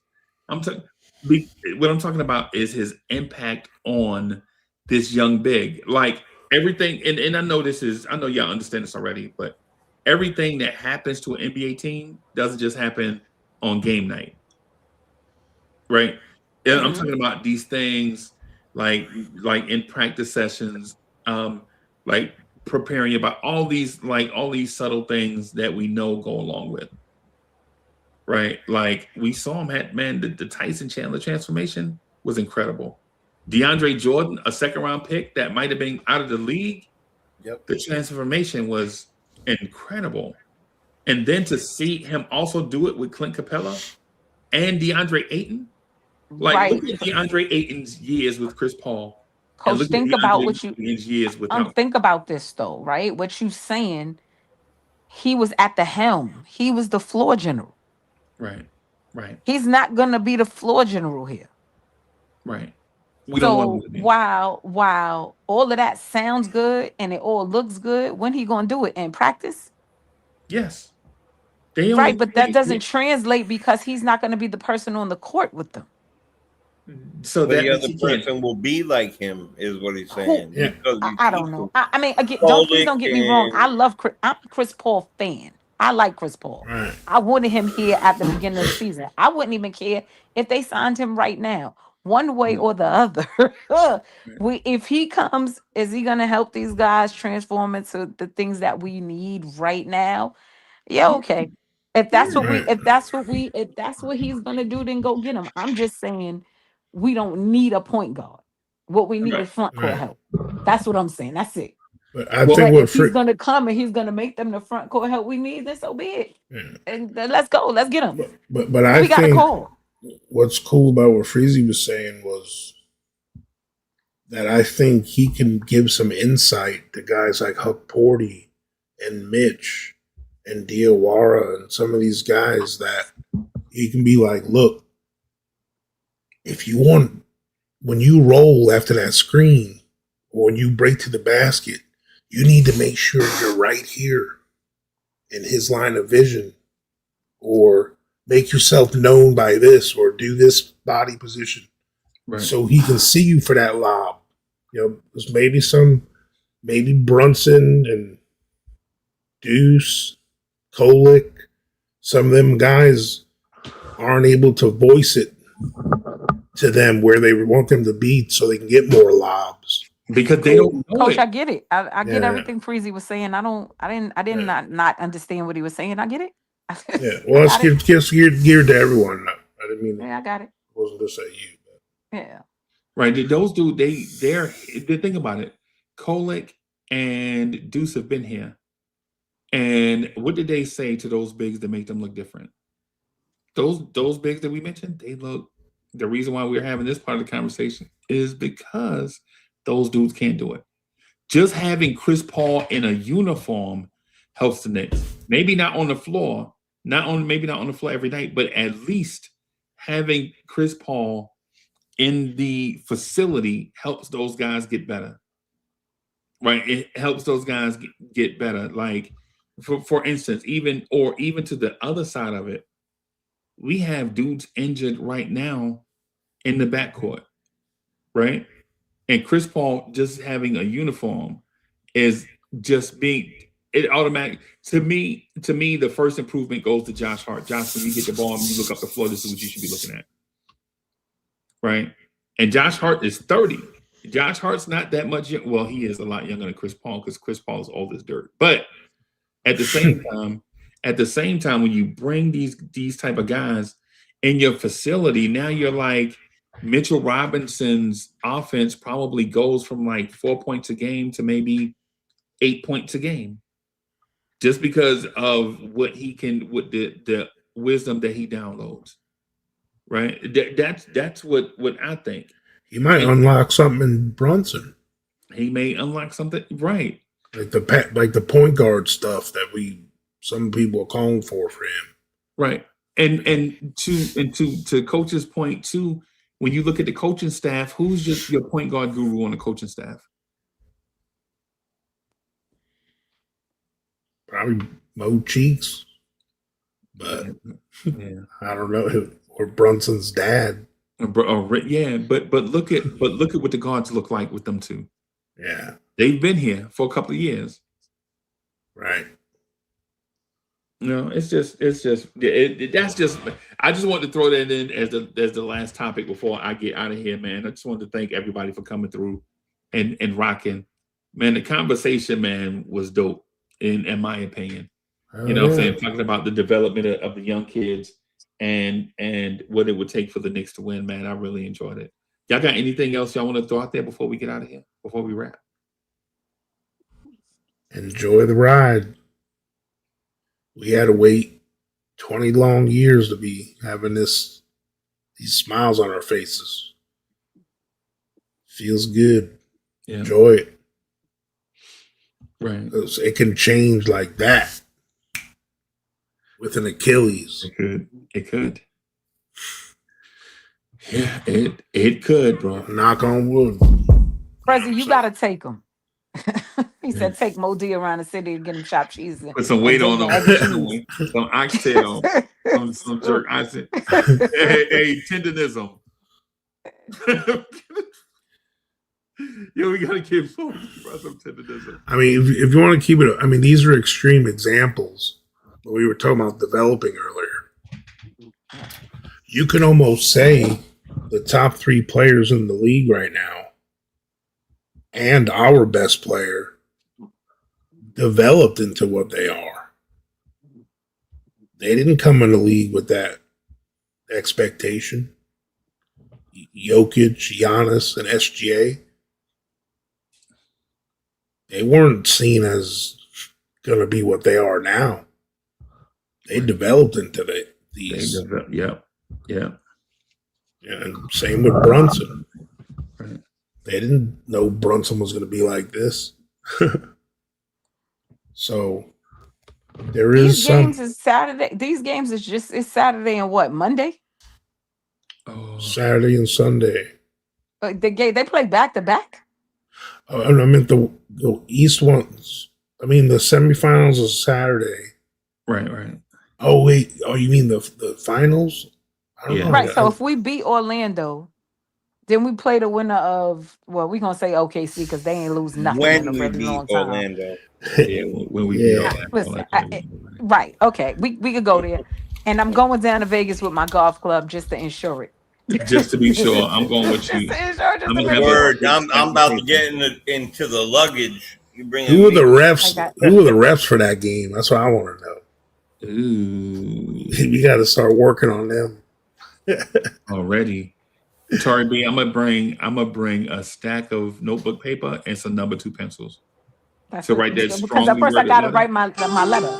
I gotta write my letter first, and Right. then I gotta get the golf clubs, the strongly worded letter, and then the golf club. Right, one at a time. Going Right. from 0 to 100 real quick, just so y'all know. Right. So the final game is Tuesday, next Tuesday. Sweet. We need Cliff. You said Long Island sound. So it's 3 He days never missed a after. game. Never missed a day of work. That Saturday game's kind of early. It's 5:30 Eastern. It's not 12 o'clock, so there's the Yeah. plus. So they'll be playing what, 2:30 Yeah, Vegas time? you're right about that. Was that 2:30 or 3:30 Vegas time? That's 1:30 Vegas time, I think. oh wow. Okay. Okay, so you know, it's Saturday and then Tuesday for the championship game. Dang, that's a lot of days off. Oh no, my bad. It's 2:30 Vegas time. yeah, that's 2:30. still That'd be early. 2:30 Vegas time or 5:30. Yeah. Right. Hey, Yeah, chat. right All there right, in man. Cali. Thank y'all for coming through, man. We're gonna get out of here. Peace, everybody.